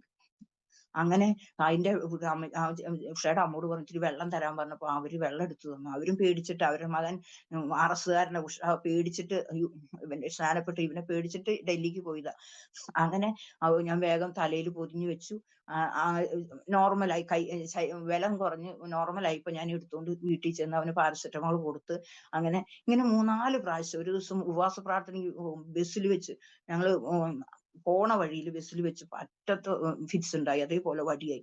ഞങ്ങൾ അപ്പൊ തന്നെ ബെല്ലടിച്ച് നിർത്തി കുഞ്ഞിനെ കൊണ്ട് അടുത്തുള്ള ഒരു വീട്ടിൽ കയറി ഇതുപോലെ വെള്ളം എടുത്തുകൊണ്ട് തലയിൽ പൊതിഞ്ഞ്. ടെമ്പറേച്ചർ വരുന്നത് നമ്മൾ അറിയില്ല, അതാണ് ഏറ്റവും വലിയ വിഷയം. ടെമ്പറേച്ചർ വരുന്നത് നമ്മൾ അറിയില്ല. 99 കഴിഞ്ഞ് കഴിയുമ്പോൾ ഫിറ്റ്സ് വരികയാണ്. അങ്ങനത്തെ ഒരു രോഗമായിരുന്നു. അങ്ങനെ വളരെ ഭാരപ്പെട്ടു ഞാൻ. എന്ത് ചെയ്യുമെന്ന് അറിയാതെ പ്രാർത്ഥിക്കുന്നുണ്ട്, എല്ലാ സഭയിൽ പറഞ്ഞ് പ്രാർത്ഥിക്കുന്നുണ്ട്, ഒന്നുമില്ല. അതിന് അവസാനം ഞാൻ പറഞ്ഞു, നമുക്ക് എന്തായാലും ഡോക്ടർ ട്യൂബിന്റെ അടുത്തൊന്ന് കൊണ്ടുപോകാന്നും പറഞ്ഞു ഡോക്ടറെ അടുത്ത് കൊണ്ടുപോയി. ഞാൻ ഡോക്ടറെ കൂടെ ജോലി ചെയ്തു. ഡോക്ടറെ അടുത്ത് കൊണ്ടുപോയി. ഡോക്ടർ എത്ര പ്രാവശ്യം, അപ്പൊ ഞാൻ പറഞ്ഞു കുറെ പ്രാവശ്യം ഉണ്ടായി മാസ്റ്റർ ഡോക്ടറെ, അപ്പൊ എനിക്ക് ഇതെന്താന്ന് ഇതിന് അപ്പൊ ഇത്രയും ദിവസമായിട്ട് കാണിക്കാൻ എന്താ. ഞാൻ പറഞ്ഞു, ഒന്നും മിണ്ടിയില്ല. ഇല്ല പൈസ ഇല്ലാന്നോ അല്ലെ ഞങ്ങൾ പ്രാർത്ഥിക്കുന്നവർ ഇതൊന്നും ഞാൻ പറഞ്ഞില്ല. ഡോക്ടർ ഒത്തിരി വഴക്കൊക്കെ പറഞ്ഞു ഞാൻ. എന്നിട്ട് പറഞ്ഞു, ഫിനോബാർബിറ്റോൺ എന്ന് പറഞ്ഞ ഗുളിക നിങ്ങൾ രാത്രിയും രാവിലെയും കൊടുക്കണം. പിന്നെ ബാഗിനകത്ത് എപ്പോഴും ഇത് ഉണ്ടാവണം. നിങ്ങൾ എവിടെ പോകുമ്പോൾ ടെമ്പറേച്ചർ തോന്നുകയാണെങ്കിൽ അപ്പൊ പാരസെറ്റമോളും കൊടുക്കണം, അതിന്റെ ഒപ്പം ഇതൊന്നും കൊടുക്കണം. 16 വയസ്സ് വരെ ഈ ഗുളിക കൊടുക്കണം. എന്നാലും നിങ്ങളുടെ കുഞ്ഞിന് ബുദ്ധി ഉണ്ടാവില്ല എന്നോട് തീർത്തു പറഞ്ഞു. ഞങ്ങളുടെ കുഞ്ഞിന് ബുദ്ധി ഉണ്ടാവില്ല, അത്രയധികം പ്രാവശ്യം ഫിറ്റ്സ് വന്നതുകൊണ്ടാണ്. നിങ്ങൾ മരുന്നും കൊടുത്തില്ല, ഒന്നും ചെയ്തില്ല, നിങ്ങൾക്ക് ഒരു ആൺകുഞ്ഞിന് ദൈവം തന്നേനാന്നും പറഞ്ഞ് എന്നെ ഒത്തിരി ചീത്ത പറഞ്ഞു. അങ്ങനെ ഞാൻ തിരിച്ചിങ്ങോട്ട് ഇറങ്ങി വന്നപ്പോ ഞാൻ എന്റെ ഭർത്താവിനോട് പറഞ്ഞു, ഇല്ല ഞാൻ ഈ ഗുളിക കൊടുക്കുന്നില്ല. അപ്പൊ നീ എന്താ അങ്ങനെ പറഞ്ഞേന്ന് ചോദിച്ചു. പറഞ്ഞു, ഇല്ല ഇത് കൊടുത്തിട്ട് എന്റെ കുഞ്ഞിനെ എനിക്ക് വേണ്ട. ഞാൻ ഹോസ്പിറ്റലിൽ വരുന്ന ഒത്തിരി പിള്ളേരെ കണ്ടിട്ടുണ്ട് ഇങ്ങനെ ഫിറ്റ്സ് ആയിട്ട് ഈ മരുന്ന് കഴിച്ച് മന്ദബുദ്ധികളായിട്ട് ഇങ്ങനെ നടന്ന് ഇങ്ങനെ വരുന്നത്, വണ്ണം വെച്ചൊക്കെ ഇങ്ങനെ വരുന്ന ഞാൻ കണ്ടത്. പറഞ്ഞു, എനിക്ക് കർത്താവ് ആരോഗ്യത്തോടെ ഒരു സൗഖ്യത്തോടെ ഒരു കുഞ്ഞിനെ തരികയാണെങ്കിൽ എനിക്ക് മതി. ഇല്ലെങ്കിൽ വേണ്ട, കർത്താവ് അങ്ങോട്ട് വിളിച്ചോട്ടെ എന്ന് പറഞ്ഞു. എനിക്ക് അതിന് ദുഃഖമില്ല എന്ന് പറഞ്ഞു. ഞാൻ മേടിച്ചു കൊടുത്തില്ല. എന്നിട്ട് ഞാൻ സൺഡേയിൽ ആരാധനയ്ക്ക് പോയിരുന്നപ്പോൾ ഞാൻ പാസ്റ്ററോട് പറഞ്ഞു, അവിടെ സാക്ഷ്യം പറയുന്ന സമയത്ത് ഞാൻ എഴുന്നേറ്റ് പറഞ്ഞു എല്ലാവരോടും പറഞ്ഞു, എന്റെ കുഞ്ഞിന് ഇതാണ് രോഗം, അതുകൊണ്ട് ഡോക്ടർ ഇങ്ങനെ പറഞ്ഞിരിക്കണം, ഞാൻ മരുന്ന് കൊടുത്തില്ല, ഞാൻ എന്റെ കർത്താവിൽ ആശ്രയിക്കുക, ദൈവമക്കളെ എനിക്ക് വേണ്ടി പ്രാർത്ഥിക്കണം. അങ്ങനെ എല്ലാവരും പാസ്റ്റർ പറഞ്ഞു എല്ലാവരും കൈകോർത്ത് പ്രാർത്ഥിക്കാൻ പറഞ്ഞു. എല്ലാവരും കൈകോർത്ത് പ്രാർത്ഥിച്ചു. അന്ന് എന്റെ കുഞ്ഞിന് ഫിറ്റ്സ് പിന്നെ ഉണ്ടായിട്ടില്ല. പിന്നെ പല പ്രാവശ്യം അവന് ടെമ്പറേച്ചർ, ഒരു പ്രാവശ്യം ടെമ്പറേച്ചർ വന്നിട്ട് 11 ദിവസത്തോളം നിന്നു. ഞാൻ മരുന്നിനൊന്നും പോവാറില്ല. വല്ലാതെ ടെമ്പറേച്ചർ വരുമ്പോൾ പാരസെറ്റമോൾ കൊടുക്കും. എനിക്ക് ഒരു ഉള്ളിൽ ഒരു ഭയം കാരണം പാരസെറ്റമോൾ, പക്ഷെ മരുന്നിനൊന്നും പോവാറില്ല, പ്രാർത്ഥിക്കുകയും. ഒരു ദിവസം 11 ദിവസമായി. അപ്പൊ അവൻ വെള്ളം മാത്രം, ഭക്ഷണം ഒന്നും കഴിക്കുന്നില്ല, വേച്ച് നടക്കുന്നു. ഒരു ദിവസം എനിക്ക് തോന്നി ഇവനെ എടുത്തുകൊണ്ട് ഞാൻ ആള് പോയിപ്പോ ആളുടെ പിന്നാലെ കൊച്ചു ചെന്നപ്പോ ഞാൻ എടുത്തുകൊണ്ട് അകത്തേക്ക് കയറി വന്നപ്പോ എനിക്ക് തോന്നി അയ്യോ ഇനി വളരെ അവശനില. നോക്കിയപ്പോ അവന്റെ ചുണ്ടൊക്കെ വിളറി നീല കളറാവുന്നു, മുഖം വിളറി, ചുണ്ട് നീല കളറായി. ഇത് കണ്ടപ്പോ എനിക്ക് ഭയങ്കര പ്രയാസം തോന്നി. ഞാൻ വേഗം അവനെ കട്ടിലേക്ക് എടുത്തി. എനിക്ക് ഹാഗർ പറഞ്ഞ പോലെ എനിക്ക് മരണം കാണണ്ടെന്നുള്ള ഉദ്ദേശത്തിൽ അങ്ങനെ ഒരു ചിന്ത പോലും, എനിക്ക് അവന്റെ മരണം കാണണ്ടെന്ന് പറഞ്ഞു വെള്ളം കോരാൻ വേണ്ടി ഞാൻ പുറത്തിറങ്ങി പാട്ടെടുത്ത് കിണറ്റിലേക്ക് ഇട്ടപ്പോ ഞാൻ അങ്ങനെ ഉള്ളിൽ ഭയങ്കര പ്രയാസം വന്നു. ഞാൻ പറഞ്ഞു എന്റെ കർത്താവേ എന്റെ കുഞ്ഞ് മരിച്ചു പോവോ, മരിച്ചുപോയി. നാട്ടുകാർ പെന്തക്കോസുകാരും അവിടെ ഞങ്ങളുടെ ഭാഗത്ത് അങ്ങനെ ഒരു സംഭവം ഉണ്ടായിട്ടുണ്ട്, അതെല്ലാരും പറഞ്ഞ് പാട്ടായി ഞാൻ കേട്ടിട്ടുണ്ട്. പെന്തക്കോസുകാർ മരുന്ന് കൊടുക്കാതെ ഒന്നും എന്ന് പറയൂലോ എന്നുള്ള പേടിയും ഭയം എൻ്റെ ഉള്ളിൽ വന്നപ്പോ ഞാനിങ്ങനെ വെള്ളം കോരി വെള്ളം കുത്തി കലക്കിക്കൊണ്ടിരിക്കും പാട്ടയിട്ട്. അപ്പൊ ഒരു മകളെ എന്ന് പതുക്കെ ഒരു വിളി കേട്ടു, മൃദുവായ സ്വരം. ഞാനങ്ങ് തിരിഞ്ഞു നോക്കിയപ്പോ ആരെയും കാണുന്നില്ല. പിന്നെയും വിളിച്ചു മകളെ എന്ന്. അപ്പൊ ഞാൻ ഈ വശത്തേക്കും തിരിഞ്ഞു, അപ്പോഴും കാണുന്നില്ല. അപ്പൊ ഞാൻ എന്റെ ഭർത്താവായിരിക്കും എന്നെ വിളിച്ചേന്ന് വിചാരിച്ച് ഞാൻ മിണ്ടാണ്ട് നിന്നപ്പോ പറഞ്ഞു മകളെ ലാസർ ദീനമായി കിടന്നു, അവന്റെ സഹോദരിമാര് യേശുവിന്റെ അടുക്കൽ ആളയച്ചു, അവൻ പാർത്തിരുന്നിടത്ത് 2 ദിവസം കൂടി പാർത്തു. ഈ ദീനം മരണത്തിനായിട്ടല്ല, എന്റെ നാമം മഹത്വപ്പെടാനാകും. അത് പറയുന്നവരെ ഞാൻ ഇങ്ങനെ കയറ് പിടിച്ചു നിന്നു. അത് പറഞ്ഞു കഴിയുമ്പോ എന്റെ ഭയം എല്ലാം എന്നെ മാറി, എന്റെ രോമകൂപങ്ങളൊക്കെ ഇങ്ങനെ എഴുന്നേറ്റ് നിന്നു. ഭയങ്കര സന്തോഷം എൻ്റെ ഉള്ളിൽ വന്നു. ഞാൻ ഒരു പ്രത്യാശയുടെ പാട്ടൊക്കെ പാടി വെള്ളം കോരി ഞാൻ അകത്തേക്ക് കയറി വരുമ്പോ എന്റെ കുഞ്ഞ് എഴുന്നേറ്റിരിക്കുന്നു. അവന്റെ ചുണ്ടിന്റെ അവസ്ഥ മാറി, ചുണ്ടൊക്കെ റോസ് കളർ, ചുവന്ന കളറായി, മുഖമൊക്കെ നല്ല റോസ് കളർ പോലെ. എന്നെ പ്രത്യേക ഒരു ശോഭ കുഞ്ഞിന്റെ മുഖത്ത് ഞാൻ കാണാനിടയായി. ഞാൻ എന്റെ വചനത്തെ അയച്ച് അവരെ സൗഖ്യമാക്കി, കുഴിയിൽ നിന്ന് അവരെ കയറ്റിന്ന് കർത്താവിന്റെ വചനം പറയുന്ന പോലെ എന്റെ കർത്താവ് എന്നെ വചനത്തെ അയച്ച് വിടുവിച്ച് എന്റെ കുഞ്ഞിന് പൂർണ്ണ. പിന്നെ അവൻ എനിക്ക് കഴിക്കാൻ തരാൻ പറഞ്ഞു. പിന്നെ എപ്പോഴും ഫുഡ് ചോദിക്കും. അങ്ങനെ കഴിച്ച് എന്റെ ദൈവം അവന് നല്ല ആരോഗ്യം കൊടുത്തു. അത് കഴിഞ്ഞ് ഒരു ദിവസം വീണ്ടും ടെമ്പറേച്ചർ ഇതുപോലെ 10-12 ദിവസമായി ഞാൻ വീട്ടില് ചർച്ചില് ആരാധനയ്ക്ക് പോയി ബാക്കിൽ ഇവനെയും കൊണ്ട് ഇരിക്കുക. എന്റെ തോളേന്ന് ഇറങ്ങുന്നില്ല, തോളെ കിടക്കുക. അപ്പൊ എന്റെ തോളൊക്കെ അങ്ങനെ ചൂട് കൊണ്ട് പൊള്ളുക. അപ്പൊ എനിക്ക് ആരാധിക്കാൻ പറ്റില്ല, സ്തുതിക്കാൻ പറ്റില്ല, മനസ്സങ്ങോട്ട് തകർന്നിട്ട് ഞാൻ ഇരിക്കുമ്പോൾ പെട്ടെന്നൊരു ശബ്ദം, ഞാൻ എന്നെ വിശ്വസ്തയോടെ താഴ്ത്തിയിരിക്കുന്നുള്ള ശബ്ദം 119 സങ്കീർത്തനത്തിന്റെ വചനം ഞാൻ കേട്ടു. അപ്പൊ ഞാൻ വേഗം എന്റെ കുഞ്ഞിനെ എടുത്തുകൊണ്ട് പോയി ബാത്റൂമിൽ കയറിയിട്ട് പൈപ്പൊക്കെ വെള്ളമൊക്കെ തുറന്നിട്ടിട്ട് ഞാൻ അങ്ങോട്ട് അലറി കരഞ്ഞു, കർത്താവേ എന്നോട് ക്ഷമിക്കും, എന്റെ നകളെ എന്നോട് പൊറുക്കണം, ഞാൻ ഒന്നുമില്ല അപ്പാ എന്ന് പറഞ്ഞു അങ്ങ് നിലവിളിച്ചു കഴിഞ്ഞപ്പോ എന്റെ കുഞ്ഞു പറഞ്ഞു, അവൻ വിചാരിച്ചു അവനെ ഞാൻ എടുത്തുകൊണ്ട് കിടക്കുന്നത് കൊണ്ടാണ് അമ്മ ഇങ്ങനെ കരയണേന്ന് വെച്ചാൽ, അമ്മ ഞാൻ ഇവിടെ നിന്നോളാം, ഞാൻ അമ്മേനെ കൊണ്ട് ഇടിപ്പിക്കില്ല എന്നൊക്കെ പറഞ്ഞു അവൻ പറഞ്ഞു. ഞാൻ അത് കഴിഞ്ഞ് കരഞ്ഞു. എല്ലാം കഴിഞ്ഞ് പൈപ്പൊക്കെ നിർത്തി ഹോളിൽ വന്ന് ബാക്കിൽ ഇരുന്നു. വന്ന് വശം തന്നെ എന്റെ കുഞ്ഞിന്റെ പനി അവന്റെ ശരീരത്തിൽ നിന്ന് വിട്ടുമാറി. പിന്നെ അവന് പനിച്ചിട്ടേ ഇല്ല. അതുപോലെ തന്നെ ഒരു ദിവസം ഭയങ്കര പനി വന്നു, കുറെ ദിവസം നിന്നു. അന്ന് ഇതേപോലെ വെള്ളിയാഴ്ച രാത്രി ഓൾ നൈറ്റ് പ്രയറാ.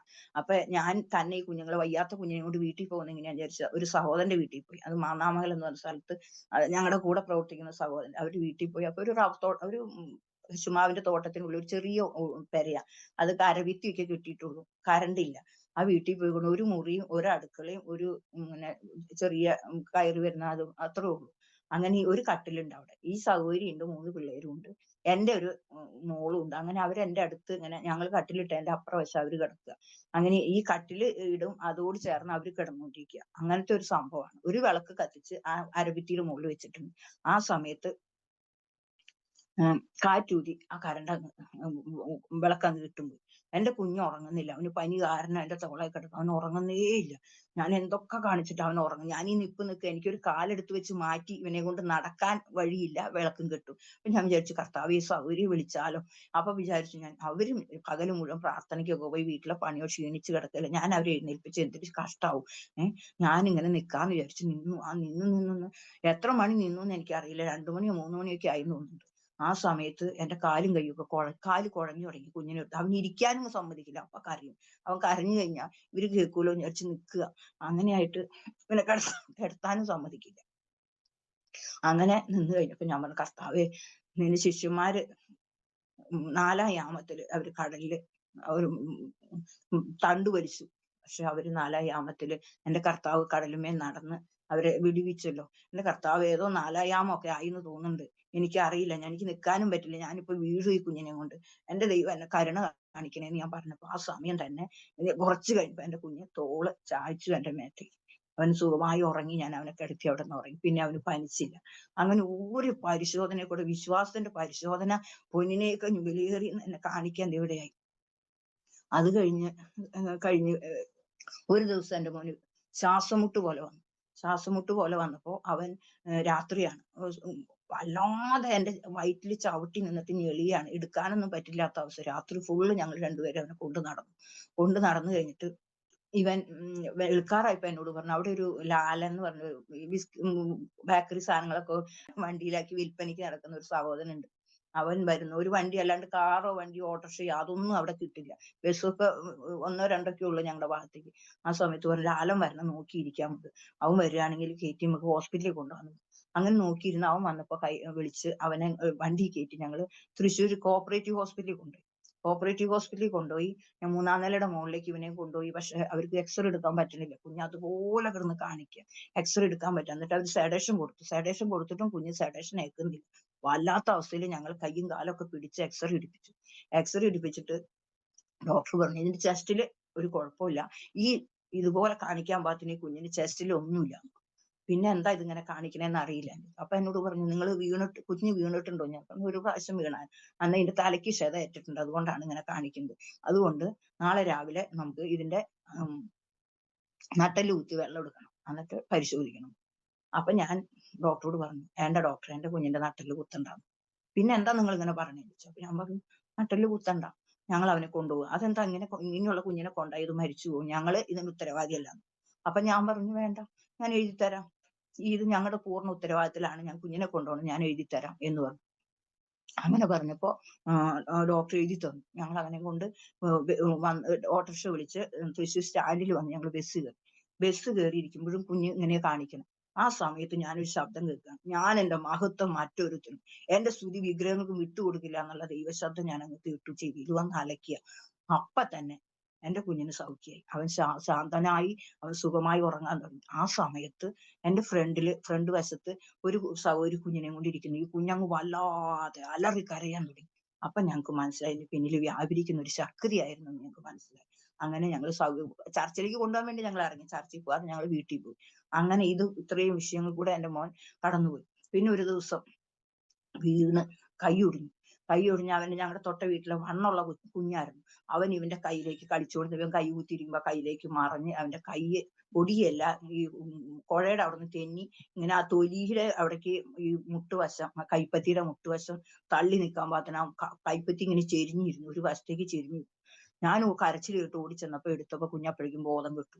എന്നിട്ട് ഞാൻ എടുത്തു കൊണ്ടുവന്ന് ഞാൻ യേശുവേ എന്ന് പറഞ്ഞ കൈ അങ്ങോട്ട് തിരുമ്മി അങ്ങോട്ട് ഇട്ടപ്പോ ഞാൻ നോർമലായി. പക്ഷെ കുഞ്ഞ് വേദന കാരണം ബോധം കിട്ടു. പിന്നെ ഞാൻ പ്രാർത്ഥിച്ചു യേശുവേ എന്ന്. കുറച്ച് കഴിഞ്ഞപ്പോ അവൻ ബോധം തെളിഞ്ഞു. അവന്റെ കൈ അങ്ങ് നീര് വന്നപ്പോ ആ ചേച്ചി ഓടി വന്നിട്ട് പറഞ്ഞു, മോളി നമുക്ക് ഹോസ്പിറ്റലിൽ കൊണ്ടുപോകാൻ മോളി എന്ന് പറഞ്ഞു. അപ്പൊ ഞാൻ പറഞ്ഞു, വേണ്ട ചേച്ചി, എന്റെ കർത്താവ് സൗഖ്യം. അങ്ങനെ ഞാൻ ഇന്നും അവര് പറഞ്ഞ് ഞാൻ പോണ്ടാന്ന് പറഞ്ഞു. പോയില്ല. രാത്രി ആള് വന്നപ്പോ ഞാൻ എന്നിട്ട് ഒരു തുണിയൊക്കെ പിരിച്ച് കൈയൊക്കെ അങ്ങനെ കെട്ടി ഇട്ടിട്ട് രാത്രി ആള് വന്നപ്പോ പറഞ്ഞത്. പക്ഷെ പിറ്റേ ദിവസം ഞങ്ങൾ ചർച്ചിൽ ചെന്നപ്പോ ഉപവാസപ്രാർത്ഥന ചെന്നപ്പോ പാസ്റ്ററോട് പറഞ്ഞു ഇത് പൊട്ടലുണ്ട് കൈക്ക്, നിങ്ങൾക്ക് ഹോസ്പിറ്റലിൽ കൊണ്ടുപോകണമെങ്കിൽ ഹോസ്പിറ്റലിൽ കൊണ്ടുപോകും, ഞാൻ തടസ്സം പറയും, പക്ഷെ യേശു സൗഖ്യമാക്കും. ഞാൻ പറഞ്ഞു, ഞങ്ങൾ ഹോസ്പിറ്റലിൽ പോകില്ല, കർത്താവ് സൗഖ്യമാക്കാൻ പറ്റും. അങ്ങനെ ഞങ്ങൾ പ്രാർത്ഥിച്ചു. എന്റെ കുഞ്ഞിന്റെ പൂർണ്ണ സൗഖ്യം. ഞങ്ങളൊരു മരുന്നിനോ ഡോക്ടറെ അടുത്തോ പോയില്ല. അങ്ങനെ അത് കഴിഞ്ഞപ്പോ എന്റെ മോൾക്ക് ഭയങ്കരമായിട്ട് മുണ്ടിനീരെന്ന് പറയും, മംസ്, അത് വന്ന് അവളുടെ താടിവശം മുഴുവൻ അങ്ങ് വീർത്തു. ഭയങ്കര പനി. 3 ദിവസമായിട്ട് തുള്ളി വെള്ളം കുടിക്കുമ്പോൾ കുഞ്ഞു വമിറ്റ് ചെയ്യുക. അങ്ങനെ വളരെ പ്രയാസപ്പെട്ടു. 3-ാം ദിവസം ഞാൻ പറഞ്ഞില്ലേ, ആ വീട് സിറ്റ് ഔട്ട് ഫ്രണ്ടൊക്കെ നന്നാക്കി കമ്പീരിയൊക്കെ ഇട്ടായിരുന്നു. അവിടെ ഒരു ചെറിയ സ്ഥലത്ത് ഒരു കട്ടില് അവിടെ ഇട്ടിട്ട് ഞാൻ എന്റെ മോനെയും കൊണ്ട് അകത്ത് കിടക്കുക. ആ കുഞ്ഞ് പുറത്ത് ഇങ്ങനെ കട്ടിലേക്ക് കിടക്കുക. അപ്പൊ ഞാനിങ്ങനെ ഈ മോനെയും കൊണ്ട് കിടന്നപ്പോ ഞാൻ പറഞ്ഞു, എന്റെ കർത്താവേ, എന്റെ കുഞ്ഞ് 3 ദിവസമായി വെള്ളം കുടിച്ചിട്ട്, അവളെ കിഡ്നിക്ക് എന്തെങ്കിലും സംഭവിക്കാവോ എന്ന് ഞാൻ പറഞ്ഞപ്പോ തന്നെ ഇങ്ങനെ പറഞ്ഞുകൊണ്ട് ഞാനിങ്ങനെ കിടക്കുകയല്ല, പെട്ടെന്ന് എനിക്കൊരു മയക്കം പോലെ വന്നു. മയക്കം വന്ന എന്താന്ന് ഞാൻ ചിന്തിക്കല്, പെട്ടെന്ന് ഭയങ്കര ഒരു വെളിച്ചം എന്റെ മുറിയിലേക്ക് അങ്ങ് മിന്നി. എനിക്ക് എന്താന്ന് അറിയുന്നില്ല, ഭയങ്കര വെളിച്ചം. അതിന്റെ ഉള്ളിൽ ഞാൻ അനുഭവിച്ച ആനന്ദം എന്താന്ന് എനിക്ക് പറഞ്ഞറിയിക്കാൻ പറ്റില്ല. അത്ര വലിയ ആനന്ദം. ഞാൻ പറഞ്ഞു, എന്റെ കർത്താവേ, ഇതെന്നെ വിട്ടു പോവല്ലേ അപ്പാ എന്ന് പറഞ്ഞു. അത് പറയല്ല, അത് മാറുകയും ചെയ്തു. ഞാൻ എന്നിട്ട് വേഗം എഴുന്നേറ്റ് എന്റെ കുഞ്ഞിന്റെ അടുത്ത് ചെന്നപ്പോ അവളുടെ ശരീരത്തിൽ ആ സാധനം ഇല്ല. അത് ഏതിലെ പോയിന്ന് കാണാം. ശരീരം അവളുടെ കഴുത്തിന്റെ ഭാഗം സാധാരണ പോലെ ഇരിക്കുന്നു. കുഞ്ഞ് എഴുന്നേറ്റ്, പനിയില്ല. കുഞ്ഞ് എഴുന്നേറ്റ് പറഞ്ഞു, അമ്മ എനിക്ക് കുടിക്കാൻ വേണമെന്ന് പറഞ്ഞു. അങ്ങനെ കൊടുത്തു. എന്നുവെച്ചാൽ ഞാൻ ഇതേപോലെ എനിക്ക് തൈറോയിഡ് ഉണ്ടായിരുന്നു. എനിക്ക് നല്ല മുഴയുണ്ടായിരുന്നു. ഞാൻ ഹോസ്പിറ്റലിൽ കുന്നംകുളത്ത് വർക്ക് ചെയ്യുമ്പോൾ ഞങ്ങൾ റൗണ്ട്സിന് ഡോക്ടർ പോകുമ്പോഴും അവിടുന്ന് സർജൻ അങ്ങോട്ടും ഇങ്ങോട്ടൊക്കെ വരുമ്പോ എന്നെ കഴുത്ത് കാണുമ്പോൾ ആളിങ്ങനെ കൈകൊണ്ട് കാണിക്കും. ഇത് എപ്പോഴാ മുറിക്കണേന്ന് കൈകൊണ്ട് കാണിച്ചോണ്ട് ചിരിച്ചോണ്ട് പോകും. പക്ഷെ എല്ലാവർക്കും കാണാൻ പാകത്തിനുണ്ട്. ഞാൻ ഈ കർത്താവിനെ ആരാധിക്കാൻ തുടങ്ങിയപ്പോൾ അഭിഷേകം പ്രാപിച്ച് കർത്താവിനെ ആ മുഴ എന്റെ ശരീരത്തിൽ നിന്ന് മാറിപ്പോയി. എന്റെ ചേച്ചിക്ക് ഇതുപോലെ വന്ന് അവർ ഓപ്പറേഷൻ ചെയ്തു. എന്റെ മുഴയില്ല, എന്റെ കഴുത്ത് അതേപോലെ തന്നെ ഇരിക്കും. അതുപോലെ എന്റെ മോന്റെ ബ്രസ്റ്റ് ഫീഡ് കഴിഞ്ഞ് കഴിഞ്ഞപ്പോ എന്റെ ഇടത്തെ ബ്രസ്റ്റിൽ ഒരു വലിയ മുഴയുണ്ടാകും. അങ്ങനെ അത് പഴുത്തു, ഞരമ്പൊക്കെ വീർത്ത് എന്റെ ഇടത്തെ കയ്യിലേക്കൊക്കെ ഞരമ്പ് വന്നായിരുന്നു. വീർത്തിട്ട് എനിക്ക് വെള്ളം കോരാനോ പണിയൊന്നും എടുക്കാൻ പറ്റാത്ത അവസ്ഥയാണ്. എന്നാല് ഞാൻ മരുന്നിനൊന്നും പോയില്ല. എന്നും കൈവച്ച് യേശുവേ സ്തോത്രം എന്ന് പറഞ്ഞ അവിടെ പറയും, അത്രമാത്രം. കുറെ ദിവസം കഴിഞ്ഞപ്പോ എന്റെ മുഴ ശരീരത്തിൽ നിന്ന് അപ്രത്യക്ഷമായി. അതുപോലെ തന്നെ എനിക്കൊരു നടുവേദന പെട്ടെന്ന് വന്നു. പെട്ടെന്ന് ഞാൻ കുനിഞ്ഞ് വെള്ളം എടുത്ത് നീർന്നപ്പോ നടുമിന്നി കൂനിയായിട്ട് ഞാൻ ഇരിക്കുകയായിരുന്നു. എന്തൊക്കെ ചെയ്തിട്ട് ഒരു കുറവില്ല. അങ്ങനെ ഞാൻ പിറ്റേ ദിവസം ഞങ്ങളുടെ ചർച്ചിൽ കൺവെൻഷൻ നടക്കുക. കൺവെൻഷന് ഞങ്ങള് പോയി. കൺവെൻഷൻ ഒരു വിധത്തിൽ അവിടെ പോയി ഇരുന്ന് ഞാൻ ആരാധിക്കാൻ, ഭയങ്കര വേദനയാ, ആരാധിക്കാൻ പെട്ടെന്ന് ഒരു ശക്തി എന്റെ മേലങ്ങ് ഇറങ്ങിയിട്ട് ഞാൻ അങ്ങോട്ട് നിലത്ത് വീണു. എനിക്ക് എന്താന്ന് മനസ്സിലായില്ല. ഞാൻ എനിക്ക് വന്നപ്പോ എന്റെ ശരീരത്തിലെ ആ വേദന മുഴുവൻ മാറി. എന്റെ നട്ടെല്ല് നോർമലായി. അതുപോലെ ഈ വിഷയങ്ങളെല്ലാം എന്റെ ജീവിതത്തിൽ ദൈവം അത്ഭുതം ചെയ്തു. അത് കഴിഞ്ഞ് ഞങ്ങൾ അവിടെ താമസിക്കുമ്പോൾ ഒരു ദിവസം അവിടെ ഞങ്ങളുടെ വീട്ടിൽ തന്നെ വെള്ളിയാഴ്ച ഫാസ്റ്റിംഗ് പ്രയർ തുടങ്ങി. അപ്പോ അത് കഴിഞ്ഞ് ഞങ്ങൾ പറഞ്ഞു, പാസ്റ്ററോട് ഞങ്ങൾക്ക് ആരാധന തുടങ്ങണം എന്ന് പറഞ്ഞു. അപ്പൊ പാസ്റ്റർ പറഞ്ഞു, മോളിസോയുടെ അപ്പച്ചൻ ഭയങ്കര പ്രശ്നക്കാരനാണ്, അവിടെ പ്രാർത്ഥനയൊക്കെ തുടങ്ങി ആള് വഴക്കുണ്ടാക്കും, അതുകൊണ്ട് അവിടെ വേണ്ടെന്ന് പറഞ്ഞു. അപ്പൊ ഞങ്ങൾക്ക് ഞങ്ങൾ ദൈവനാമത്തിന് വേണ്ടി സമർപ്പിച്ച ഈ വീട്, അതുമല്ല ഞങ്ങളോട് ഒരു പ്രവാചകൻ പറഞ്ഞായിരുന്നു ഇവിടെ നിങ്ങള് വേല സ്റ്റാർട്ട് ചെയ്യാനൊക്കെ പറഞ്ഞപ്പോ പിന്നെ ഞങ്ങൾ അത് വിട്ട് ഞങ്ങളുടെ സഭ വിട്ട്, അല്ലാണ്ട് ഒരു പ്രശ്നം ഉണ്ടായിട്ടല്ല, സഭ വിട്ട് ഞങ്ങൾ ശാരം ഫെലോഷിപ്പ് ചർച്ചിനോട് ചേർന്ന് സുവിശേഷ വേലയ്ക്ക് വേണ്ടി. അപ്പൊ അവരോട് പറഞ്ഞപ്പോ അവര് വന്ന് ആരാധന സ്റ്റാർട്ട് ചെയ്തു. ഞങ്ങൾ അവിടെ ആരാധന തുടങ്ങി. കുറച്ച് പേര് വന്ന്, എന്റെ അമ്മ, പിന്നെ എന്റെ അമ്മ സ്നാനപ്പെട്ടു, എന്റെ നാത്തൂൻ സ്നാനപ്പെട്ടു, കുറച്ച് പേര് അവിടെ കൂടാനുണ്ടായിരുന്നു. അങ്ങനെ ഞങ്ങൾ മുന്നോട്ട് പോകുമ്പോൾ ആളുടെ പെങ്ങളും കുടുംബവും സ്നാനപ്പെട്ടു. അങ്ങനെ കൂടിക്കൊണ്ടിരിക്കുമ്പോൾ രാത്രി ഞാൻ ദർശനത്തിൽ കാണുക, എന്റെ ദൂതൻ എന്റെ തലയ്ക്ക് മീതെ വന്ന് നിൽക്കും. ഞാൻ നിന്നെ ദേശത്ത് നിന്ന് അയക്കും, എനിക്ക് നിന്നെ ചില കാര്യങ്ങൾ പഠിപ്പിച്ചെടുക്കാനുണ്ടെന്ന് പറഞ്ഞു. അങ്ങനെ പറഞ്ഞപ്പോ ഞാൻ അങ്ങനെ പറഞ്ഞു, എന്നാ പിന്നെ നമുക്ക് ദേശത്തുനിന്ന് പോവാം. എവിടേക്ക്? അപ്പോ ഞങ്ങൾ വീട് ഞങ്ങളുടെ ആണല്ലോ. അപ്പൊ ഞങ്ങൾ വിചാരിച്ചു, ഞങ്ങൾ ചർച്ചിന് വേണ്ടി എഴുതി കൊടുക്കാൻ ഞങ്ങൾ തീരുമാനിച്ചു. ഞങ്ങൾക്ക് അത് ദൈവം തന്നത്, ഞങ്ങളുടെ ഒരു കഴിവുമുണ്ട്. ഞങ്ങൾ അത് ചർച്ചിന് വേണ്ടി എഴുതി കൊടുത്തു. ഞങ്ങൾ അവിടുന്ന് വെറും കയ്യോടെ രണ്ട് കുഞ്ഞുങ്ങളെയും പറക്കി. ഞങ്ങൾക്ക് കിട്ടിയത് പെരുമ്പാവൂർ ഒരു സ്ഥലത്താണ് ഒരു ചർച്ച കിട്ടി. അവിടെ ചർച്ചില്ല, ഒരു വിശ്വാസികളുടെ വീട്ടിലെ ആരാധന. ചർച്ചിന് സ്ഥലം വാങ്ങിച്ചിട്ടുണ്ട്. ഞങ്ങൾ ചെന്ന് കഴിഞ്ഞ് അവിടെ ആ ചർച്ചിൽ നിന്ന് തന്നെ 2 കുടുംബം പോയിരുന്നു, വേറെ പാസ്റ്റർ. ആ കുടുംബത്തെ ഞങ്ങൾ തിരിച്ചു കൊണ്ടുവന്നു. പിന്നെ ഞങ്ങൾ അവിടെ ഞാൻ സുവിശേഷം പറയാൻ പോയി, സൗര്യമാര് കൂടി പ്രവർത്തിക്കാൻ പോയി. 3 ഹിന്ദു കുടുംബം, അതിലൊരു കുടുംബം ഇപ്പൊ ശുശ്രൂഷയില. ഒരു കുടുംബം എന്നല്ല, അവര് വന്നതിൽ ഇപ്പോ 3 സഹോദരങ്ങൾ, ഒരു കുടുംബത്തെ 2 മക്കളും രക്ഷിക്കപ്പെട്ടു വന്ന ഒരു സഹോദരനും ഒരു സുവിശേഷ വേലയിലാണ്. ആ സഹോദരൻ 2 പേരും കൂടി ആത്മഹത്യ ചെയ്യാൻ കുരുടാൻ മേടിച്ചു വെച്ചിട്ട് പഴവത്തിൽ വെച്ച് അവര് 2 പേരും കുഞ്ഞിനും മരിക്കാനിരിക്കുന്ന സമയത്ത് ഞങ്ങൾ സുവിശേഷമായി ചേർന്ന് അവര് രക്ഷിക്കപ്പെട്ടുന്ന അവര് ശുശ്രൂഷയിലാണ്. അപ്പൊ ആ 3 കുടുംബം വന്നു. അങ്ങനെ ഞങ്ങള് അത് കഴിഞ്ഞപ്പോ തന്നെ ഞങ്ങൾക്ക് അവിടുന്ന് സമയമായി. ഞങ്ങൾ അവിടുന്ന് മാറി കോതമംഗലം എന്ന സ്ഥലത്ത് ഒരു പുതിയ പ്രവർത്തനം എടുത്തു. ഒരു വീട്ടില് ഞങ്ങള് ആരാധന തുടങ്ങി. അവിടെ കുറെ ഹിന്ദുക്കൾ വന്ന് സ്നാനപ്പെട്ടു. കുറച്ചു പേര് വന്ന് സ്നാനപ്പെട്ടു. അന്ന് മാസയോഗം വെച്ചപ്പോ അതിന്റെ തലേദിവസം ഞങ്ങള് ഉം ആള് അവിടെ ഒരു ഇവിടെ പെരുമ്പാവൂര് തന്നെ ഒരു കല്യാണത്തിന്റെ തലേദിവസം പ്രാർത്ഥനയ്ക്ക് പോയിരിക്കുകയായിരുന്നു. ഞാന് വിശ്വാസികൾ മാത്രമേ ഉള്ളൂ. ഞങ്ങള് പ്രാർത്ഥിച്ചുകൊണ്ടിരിക്കും. സന്ധ്യ ഭക്ഷണമൊക്കെ ഉണ്ടാക്കി മീൻകറി, മോരുകറി ഒക്കെ അസുഖത്തിന് കൊടുക്കാനുള്ളതൊക്കെ ഉണ്ടാക്കി വെച്ചിട്ട് ഞങ്ങള് പ്രാർത്ഥിക്കായിരുന്നു. അപ്പൊ ഒക്കെ ഹിന്ദുക്കളാ കൂടുന്നത്. ആ സമയത്ത് ഒരു സഹോദരിയുടെ അമ്മ പുതിയതായിട്ട് വന്നു. അതങ്ങോട്ട് ഭൂതളകി ഭയങ്കരമായിട്ട് അലറി കൂവി വല്ലാത്ത അവസ്ഥയിൽ ചുറ്റുപാടുന്ന ആൾക്കാരെല്ലാം ഓടി വന്നു. ഓടി വന്നപ്പോ എന്റെ മോള് പറഞ്ഞു, അമ്മേ ആൾക്കാർ ഓടി വരുന്ന അമ്മേ എന്ന് പറഞ്ഞ് കുഞ്ഞുങ്ങൾ കരയാൻ തുടങ്ങി. ഞാന് അപ്പൊ ഇവര് ഓടി വന്ന വശം ഞങ്ങളുടെ ജനലേക്ക് കല്ലെടുത്ത് ഇടിച്ചു. ഇടിച്ചപ്പോ ഈ സഹോദരി ഇളകി ഇളകി വീണ ജനലയുടെ അടുത്തൊക്കെ ഞങ്ങൾ വേഗം വലിച്ചിങ്ങോട്ട് ഇട്ടു. ഇട്ട് കഴിഞ്ഞിട്ട് അപ്പോഴേക്കും ഒരു സഹോദരൻ വാതിൽ കയറി കുറ്റിയിട്ടു. ഞാൻ ഓടിപ്പോയി അടക്കള വാതിലും കുറ്റിയിട്ടു. അവര് വന്ന് വാതിലിനൊട്ട് കല്ലൊക്കെ ഇട്ടി ഇടിച്ച് പുറത്തെറിയൊക്കെ പറഞ്ഞ് അവരങ്ങ് പോയി. പോയി കഴിഞ്ഞിട്ട് ഞങ്ങള് പേടിച്ചു. കുഞ്ഞുങ്ങള് പേടിച്ച് രണ്ടെണ്ണം ഭയങ്കരമായിട്ട് പേടിച്ച അവശതയായി. ആ സമയത്ത് അന്ന് രാത്രി ആള് വരുമ്പോ ഇനി എന്തായിരിക്കും എന്നുള്ള പേടിയിൽ ഞാൻ മുട്ടുമ്മ നിന്നു. പിന്നെയല്ല, അന്ന് രാത്രി മുഴുവൻ പ്രാർത്ഥിച്ചു. കർത്താവേ, ഈ വീടിന്റെ ഓണർ ഒരു സഹോദരിയാ. അവര് വിശ്വാസിയാണ്. പക്ഷെ അവരുടെ ഭർത്താവ് മരിച്ചപ്പോ അവര് വീട്ടിലേക്ക് കുഞ്ഞുങ്ങളെ കൊണ്ട് പോയാണ്.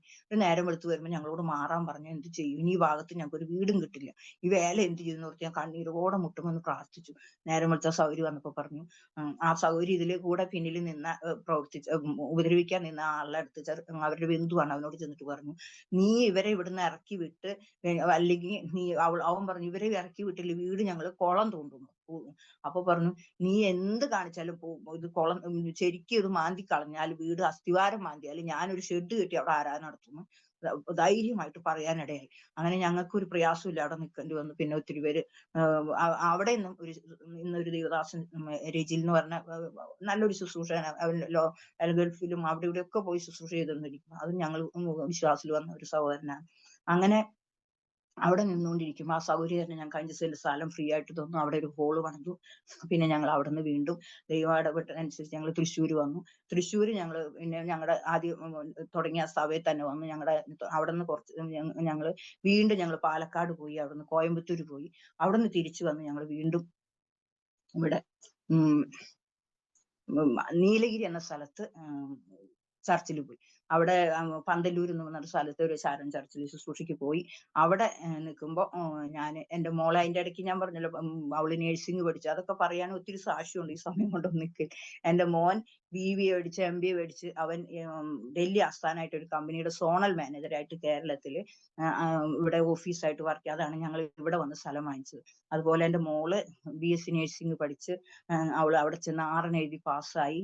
ഇന്ന് അവള് അവിടെ കുടുംബമായിട്ട് RN നേഴ്സായിട്ട് അവർക്ക് രണ്ടും താമസിക്കുക. അപ്പൊ അതിലൊക്കെ ഒത്തിരി ദൈവം ചെയ്ത അത്ഭുത പ്രവൃത്തി പറയാനുണ്ട്. സമയം എത്രയാണെന്ന് എനിക്ക് അറിയില്ലാത്തതുകൊണ്ട് ഞാനതൊക്കെ വിടുകയാണ്. അങ്ങനെ ഞാന് അവിടെ നിൽക്കുമ്പോൾ എന്റെ മോളുടെ അടുത്തേക്ക് കൊണ്ടുപോകാൻ വേണ്ടി എനിക്ക് വിസയ്ക്ക് അപ്ലൈ ചെയ്തു. അപ്പൊ ചെന്നൈയില് ഇതിന് പോണം. അപ്പൊ ആ സമയത്ത്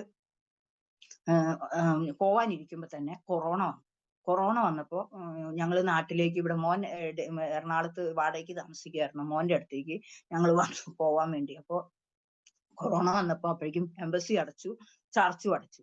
പിന്നെ ഞങ്ങൾ അവിടെ ആയി. പിന്നെ ഞങ്ങൾ തിരിച്ച് ചർച്ച് തുടങ്ങി അവിടെ പോവാൻ നിൽക്കുമ്പോഴേക്കും വീണ്ടും എംബസി തുറന്നു. അപ്പൊ എനിക്ക് എന്റെ മോൻ പറഞ്ഞു, അമ്മയ്ക്ക് വിസ കിട്ടില്ല, എന്താ വെച്ചാൽ 60 വയസ്സ് കഴിയാണ്ട് വിസ ആർക്കും കൊടുക്കില്ല എന്നാണ് ഇപ്പോ എല്ലാ ട്രാവൽസുകാരും പറയുന്നത്. അങ്ങനെ പോയവർക്കൊന്നും കിട്ടിയിട്ടില്ല. അതുകൊണ്ട് എന്റെ അമ്മയ്ക്ക് കിട്ടി. അവൻ ട്രാവൽസിലാണ്, മേക്ക് മൈ ട്രിപ്പ് എന്ന് പറഞ്ഞ ഒരു കമ്പനിയുടെ സോണൽ മാനേജർ. അപ്പൊ അവൻ പറഞ്ഞു, അമ്മയ്ക്ക് കിട്ടില്ല. എല്ലാ ട്രാവൽസുകാരും പറഞ്ഞു അമ്മയ്ക്ക് അല്ലെങ്കിൽ 40 ലക്ഷം രൂപയൊക്കെ അക്കൗണ്ടിൽ കാണിക്കണം. അതുകൊണ്ട് അമ്മയ്ക്ക് ഞാൻ പറഞ്ഞു, എനിക്ക് അക്കൗണ്ട് പോലും ഇല്ല, പിന്നെ ഇങ്ങനെ 40 ലക്ഷം രൂപ കാണിക്കണം. അതുകൊണ്ട് അമ്മയ്ക്ക് കിട്ടില്ല, അത് തീർത്തു പറഞ്ഞു. അപ്പൊ ഞാൻ പറഞ്ഞു, മോനെ അമ്മയ്ക്ക് കിട്ടിയില്ലെങ്കിൽ വേണ്ട, എന്റെ കർത്താവ് എന്നെ അമേരിക്ക വിടാൻ പദ്ധതി ഇല്ലെങ്കിൽ വേണ്ട, എനിക്ക് പ്രയാസമൊന്നുമില്ല, സ്വർഗത്തിൽ പോണ കാര്യമൊന്നും അല്ലല്ലോ എന്നും പറഞ്ഞ് ഞാൻ തമാശ പറഞ്ഞു വിട്ടു. അങ്ങനെ ഞങ്ങൾ പോയി. ഞാൻ പോയി, ഞങ്ങളുടെ എന്റെ ഫ്രണ്ടിൽ ക്യൂ നിന്നവരുടെ ഒത്തിരി പ്രായം കുറഞ്ഞവരുടെ എല്ലാം റിജക്റ്റ് ആയിട്ട് അവര് പറഞ്ഞു വിട്ടു. പാസ്പോർട്ട് കൊടുത്ത് പറഞ്ഞു വിടും. അപ്പൊ ഇതൊക്കെ ഞാൻ കണ്ടുകൊണ്ടിരിക്കുക. അപ്പൊ ഞാൻ പറഞ്ഞു, എനിക്കും കിട്ടില്ലായിരിക്കും. ഞാൻ മനസ്സിൽ ചിന്തിച്ചു. അങ്ങനെ ചിന്തിച്ച് ഞാൻ എന്റെ അടുത്ത് ഊഴായിപ്പോ ഞാൻ അവിടെ ചെന്നപ്പോ എന്നോട് കാര്യങ്ങളൊക്കെ ചോദിച്ചു. അപ്പൊ ഞാൻ എല്ലാ കാര്യങ്ങളും പറഞ്ഞു. എന്നിട്ട് പറഞ്ഞു, പൊക്കോ എന്ന് പറഞ്ഞു എന്നോട്. അപ്പൊ ഞാൻ പറഞ്ഞു, എന്റെ പാസ്പോർട്ട് താന്ന് പറഞ്ഞു. അപ്പൊ എന്റെ വിചാരം എനിക്കും കിട്ടില്ല. അപ്പൊ പാസ്പോർട്ട് മേടിച്ചിട്ട് വേണ്ട പോവാൻ. അപ്പൊ പറഞ്ഞു പാസ്പോർട്ട്. അപ്പൊ അവര് ചിരിച്ചു. ഒരു ലേഡിയാണ്, പിന്നെ മലയാളില് ട്രാൻസ്ലേഷൻ ഒരാളും. അപ്പൊ ലേഡി ചിരിച്ചു. അപ്പൊ പറഞ്ഞു, പൊക്കോ എന്ന് പറഞ്ഞു. അപ്പൊ ഞാൻ പറഞ്ഞു, പിന്നെയും ഞാൻ ചോദിക്കാം പാസ്പോർട്ട് താ. അപ്പൊ പറഞ്ഞു, പാസ്പോർട്ട് അവിടെ വരും, കൊച്ചിയിൽ വരും, പൊക്കോളാൻ പറഞ്ഞു. അങ്ങനെ എനിക്ക് 10 വർഷത്തേക്ക് വിസ അടിച്ച് കിട്ടി. അത് കഴിഞ്ഞ് ഞാൻ 3 മാസത്തേക്ക് മോളുടെ അടുത്തേക്ക് പോയി ചെല്ലുമ്പോ എന്റെ മോള് മൂത്തത് കഴിഞ്ഞ് പ്രസവം കഴിഞ്ഞപ്പോ അവൾക്ക് അവിടെ അമ്മയില്ല, നോക്കാൻ ആരും ഇല്ലാണ്ട് ഒത്തിരി കഷ്ടപ്പെട്ടു, ഓപ്പറേഷൻ ആയിരുന്നു. അപ്പൊ ആ സമയത്ത് അവള് രണ്ടാമത് കുഞ്ഞ് ആഗ്രഹിച്ചപ്പോ മൂത്ത കുഞ്ഞ് എപ്പോഴും പറഞ്ഞു എനിക്ക് ബേബി വേണം എന്ന് പറഞ്ഞാൽ ഇവൾക്ക് ആഗ്രഹം വന്നു. അങ്ങനെ ഇവര് നോക്കിയപ്പോ ആദ്യത്തെ 2 മാസമായപ്പോ അബോർഷൻ ആയിപ്പോയി, രണ്ടാമതുണ്ടായതും അബോർഷൻ ആയിപ്പോയി. ആ സമയത്ത് ഞാൻ ചെല്ലുമ്പോ അവള് 2 മാസം പ്രഗ്നന്റ്. അപ്പൊ അതേപോലെ തന്നെ 3ാമത്തെ പ്രാവശ്യവും അതേപോലെ ബ്ലീഡിങ് വരാൻ തുടങ്ങി. അപ്പൊ അവള് പറഞ്ഞു അമ്മ ഇതും പോവും അമ്മ എന്ന് പറഞ്ഞ് കരഞ്ഞു. അപ്പൊ ഞാൻ പറഞ്ഞു അതിന് പറയാൻ കാരണം എന്റെ മോള് 9ാം ക്ലാസ്സിൽ പഠിക്കുമ്പോൾ ഞങ്ങൾ കോതമംഗലത്ത് ഇരിക്കുമ്പോൾ അവളൊരു ദർശനം ദൈവം കാണിച്ചു. ഇവളെ അമേരിക്കയിൽ കല്യാണം കഴിച്ചു കൊണ്ടുപോണതും അവൾക്ക് 2 മക്കളുണ്ടായിട്ട് അവള് വീടിന്റെ പുറകില് ഭർത്താവും കുഞ്ഞുങ്ങളും കൂടി ഷട്ടിൽ പിടിക്കുന്ന സ്വപ്നം. അപ്പൊ അവൾ എന്നോട് വന്ന് പറഞ്ഞപ്പോ എന്റെ മോളാണ് ഈ കുഞ്ഞു പിള്ളേരുടെ കൂട്ടൊരു സ്വഭാവം, അത്രയും പ്രായമായാലും ഒരു പക്വതയില്ല. ഇത് വന്ന് പറഞ്ഞപ്പോ ഞാൻ ഉറക്കെ ചിരിച്ചു. അപ്പൊ അവള് എന്നോട് പറഞ്ഞു അമ്മോട് ഞാൻ കളിയാക്കരുതെന്നല്ല പറഞ്ഞായിരുന്നു ചോദിച്ചു. പക്ഷെ ഞാൻ ചിരിച്ചപ്പോ പറഞ്ഞു അങ്ങനെ പറഞ്ഞ് അതുപോലെ തന്നെ ഞാനത് വിട്ടുകളഞ്ഞു. അങ്ങനെ ഞങ്ങൾ അത്ര ശ്രദ്ധിച്ചില്ല. 9 വർഷങ്ങൾ കഴിഞ്ഞ് അവള് നഴ്സിംഗ് കഴിഞ്ഞ് വന്നപ്പോ ഈ അമേരിക്കയിൽ നിന്ന് വിവാഹം വന്നപ്പോ ഞങ്ങൾ വേണ്ടാന്ന് പറഞ്ഞു. ഞാനൊന്ന് മറന്നു കിടക്കുക, കുഞ്ഞും മറന്നു കിടക്കുക, ഞങ്ങൾ മറന്നു. പക്ഷെ വേണ്ട, ഒരു കുഞ്ഞുള്ളൂ, അമേരിക്കയിൽ പോയി ഞങ്ങൾക്ക് കാണാൻ പറ്റില്ല എന്നും പറഞ്ഞു. പിന്നെ ഞങ്ങളുടെ കയ്യിൽ പൈസ ഇല്ല എന്ന് പറഞ്ഞു വിട്ടു. പക്ഷെ 6 മാസത്തോളം അവരെപ്പോഴും വിളി തുടങ്ങി. അവസാനം 6 മാസം കഴിഞ്ഞപ്പോ വീണ്ടും അവര് വിളി തുടങ്ങി. രക്ഷയില്ലാണ്ടായപ്പോ ഞാൻ വിചാരിച്ചു ആളാം വിധം മാറി മാറി വിളിക്കുക, അവരുടെ മോന് ഇത് വേണമെന്നാ പറയണേന്ന് പറഞ്ഞു. വേറെയൊക്കെ കല്യാണം വന്നിട്ട് അവന് വേണ്ട ഇത് മതി എന്ന് പറഞ്ഞിട്ടുള്ള വിളിക്കാൻ പറഞ്ഞില്ല. അപ്പൊ അങ്ങനെ അവരുടെ മമ്മി ഏത് നേരം വിളിക്കുമ്പോ ഞാൻ എന്തായാലും ദിവസം ഇരുന്നു. കർത്താവേ എന്ത് ചെയ്യണം ഞങ്ങള് എന്ന് പറഞ്ഞ് ഞാൻ ഉപവാസം ഇരുന്നപ്പോ ഈ സ്വപ്നം എന്റെ ഉള്ളിലേക്ക് ദൈവം ഹൃദയത്തിലേക്ക് കൊണ്ടു തന്നു. ഞാൻ മറന്നു കിടന്ന സാധനം. അങ്ങനെ ഞങ്ങൾ സമ്മതിച്ചാണ് വിവാഹം കഴിച്ചത്. അങ്ങനെ അവിടെ കൊണ്ടുപോയി. അപ്പൊ ഈ കണ്ട ദർശനം ഇവള് പുറകിൽ ഇങ്ങനെ സ്ഥലമുണ്ട് അങ്ങനെ എല്ലാം കാണിച്ചു. അതേപോലെ ഞാൻ ചെന്ന് കണ്ടപ്പോ ആ വീട് അങ്ങനെ തന്നെ, കുഞ്ഞിനെ കാണിച്ചു കൊടുത്ത ദർശനം അങ്ങനെ തന്നെയായിരുന്നു. അങ്ങനെ ഞാൻ പറഞ്ഞു എന്റെ മോളെ നിനക്ക് ദർശനം തന്നില്ലേ, നിനക്ക് 2 മക്കളുണ്ടാവുന്നു, പിന്നെ ഇങ്ങനെ ഒന്നായി തീരണേ, നീ വിശ്വസിക്കും, നമുക്ക് പ്രാർത്ഥിക്കാന്ന്. അല്ലമ്മ ദേ ബ്ലീഡിങ് എപ്പോഴും ബാത്റൂമിൽ പോയിട്ട് എന്നെ കാണിച്ചു തരും. അപ്പൊ ഞാൻ പറഞ്ഞു നമുക്ക് കൈ കോർക്ക്, നീ കിടക്കവിടെ. അപ്പൊ ഞാൻ വയറ്റത്ത് കൈ വെക്കണം, 2 പേരും കൈ കോർത്ത് നമുക്ക് പ്രാർത്ഥിക്കാം. ഞാൻ കർത്താവിനോട് പ്രാർത്ഥിച്ചു. ആ സമയം അവളെ ബ്ലീഡിങ് നിന്നു. അവൾക്ക് പൂർണ്ണ സൗഖ്യം ദൈവം കൊടുത്തു. പിന്നെ അവൾക്കൊരു കുഞ്ഞിനെ കൊടുത്തു, ഒരു ആൺകുഞ്ഞിനെ ദൈവം കൊടുത്തു. പിന്നെ ഞാൻ 3 മാസം ഞാൻ തിരിച്ചു വന്നു. വീണ്ടും അവൾക്ക് 9ാം മാസമായപ്പോ വീണ്ടും ഞാൻ പോയി തിരിച്ചു വരുമ്പോ കുഞ്ഞിന്റെ എല്ലാം കഴിഞ്ഞ് അവിടെ നിൽക്കുമ്പോ തന്നെ പെട്ടെന്ന് എനിക്ക് കുഞ്ഞിനെ 1.5 മണിക്കൂർ ഇടവിട്ട് ഫീഡ് ചെയ്യണം.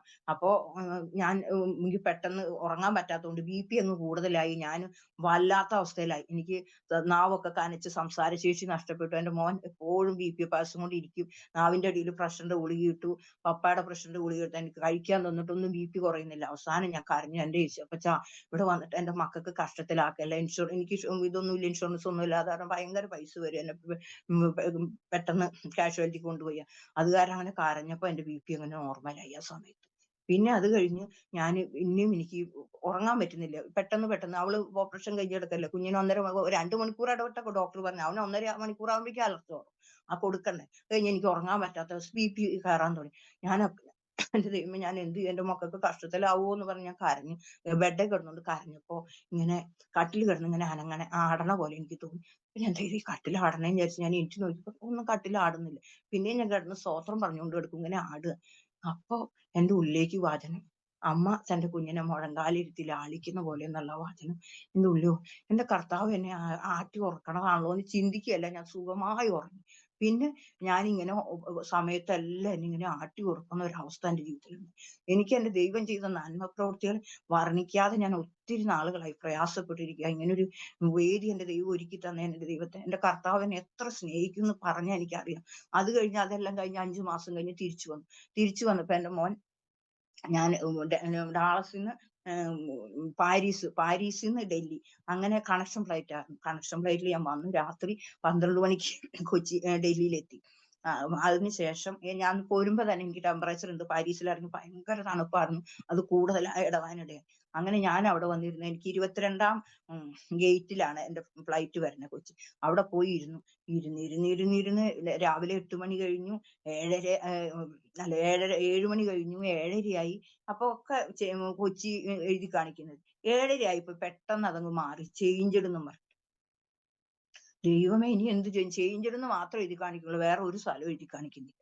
അപ്പൊ ഞാൻ ആകെ ടെൻഷനായി. ഞാൻ ഓടിച്ചെന്ന് അവിടെ ഒരു പെൺകുട്ടികളായിരിക്കണം, ചോദിച്ചപ്പോ പറഞ്ഞു എനിക്ക് അങ്ങനെ ഇംഗ്ലീഷ് ഒന്നും ഫ്ലുവന്റ് ആയിട്ടൊന്നും സംസാരിക്കാറില്ല, ഹിന്ദി ഒട്ടും അറിയില്ല, ഇംഗ്ലീഷ് എണ്ണിപ്പറക്കിയൊക്കെ പറയും. പക്ഷെ അവര് പറയുന്നത് മനസ്സിലാക്കാനുള്ള ഇതുണ്ട്. അത്രേ ഉള്ളൂ. ഞാൻ ഒന്നും ഇതില് പഠിച്ചതിന് ശേഷം ഒന്നും ഇംഗ്ലീഷ് ആയിട്ടുള്ള എക്സ്പീരിയൻസ് ഇല്ലാത്തതുകൊണ്ട് അതൊന്നും അറിയില്ല. അങ്ങനെ ഞാൻ ചെന്ന് എണ്ണിപ്പറക്കി ചോദിച്ചപ്പോ അവര് പറഞ്ഞു, "അതില് നോക്കിയിരുന്നോ? മാറി വരുമെന്ന് പറഞ്ഞു." ഞാൻ നോക്കിയിരിക്കണം. പക്ഷെ ചേഞ്ചിഡ് വരിക. 7:45 കാണുന്നില്ല. അപ്പൊ ഞാൻ ഓടിച്ചെന്നു. ഞാൻ പറഞ്ഞു, "അയ്യോ, ഇത് കാണുന്നില്ലല്ലോ, അതിൽ വരുന്നില്ലല്ലോ. ഞാൻ ഇനി എന്താ ചെയ്യാന്ന്?" അപ്പൊ പറഞ്ഞു, "നിങ്ങളുടെ ഫോണിൽ മെസ്സേജ് വന്നിട്ടുണ്ടാവും." അപ്പൊ ഞാൻ പറഞ്ഞു, "അയ്യോ, മെസ്സേജോ? മെസ്സേജ് വരാൻ എന്റെ ഫോൺ കട്ടായി കിടക്കുക. ഇവിടുന്നും ചാർജ് ചെയ്യാൻ പറ്റില്ല, അവിടുന്നും ചാർജ് ചെയ്യാൻ പറ്റില്ല. എന്റെ ഫോൺ കട്ടായി കിടക്കുക." പിന്നെ അപ്പൊ പറഞ്ഞു, അവര് നോക്കിയിട്ട് പറഞ്ഞു, "നിങ്ങൾക്ക് 18ലാണ്. അപ്പൊ അവിടേക്ക് പൊക്കോളാം." അപ്പൊ ഞാൻ നോക്കി 18 എവിടെയാന്ന് ചോദിച്ചപ്പോ അത് 3-ാം നിലയുടെ മുകളിലാണ്. ഞാൻ അവിടുന്ന് ഓടി. എനിക്കറിയില്ല ഏതിലെ പോണ്ടേ. ഡിലേ എയർപോർട്ടല്ലേ. ഞാൻ ആദ്യമായിട്ട് കാണണല്ലേ. ഏതിലെ എന്ത് ഓരോരുത്തരോട് ഓരോന്ന് ചോദിച്ച് ഓടി 18-ലെത്തിയപ്പോഴേക്കും 8 മണി കൃത്യം. നോക്കിയപ്പോ അവിടെ ചെന്ന് ചോദിച്ചപ്പോ പറഞ്ഞു, ഫ്ലൈറ്റ് പോയി എന്ന് പറഞ്ഞു. അപ്പൊ എനിക്ക് അങ്ങോട്ട് ഉണ്ടായ പ്രയാസം, ഞാൻ ഇനി എന്ത് ചെയ്യും? അപ്പൊ അവര് പറഞ്ഞു, വേറെ ടിക്കറ്റ് എടുത്തോളാൻ പറഞ്ഞു. അപ്പൊ ഞാൻ പറഞ്ഞു, ടിക്കറ്റിന് എവിടെ പോണെന്ന് പറഞ്ഞു. ടിക്കറ്റിന് ഇന്ന സ്ഥലത്ത് പോകണം. അതും എനിക്കറിയില്ല. പക്ഷേ ഞാൻ ചോദിച്ചു, അപ്പൊ ഈ ടിക്കറ്റ് തന്നെ ചേഞ്ച് ചെയ്ത് തരുമെന്ന് ചോദിച്ചു. ഇല്ല, ഈ ടിക്കറ്റ് തരില്ല. നിങ്ങൾ വേറെ ടിക്കറ്റ് പൈസ കൊടുത്തെടുക്കണം.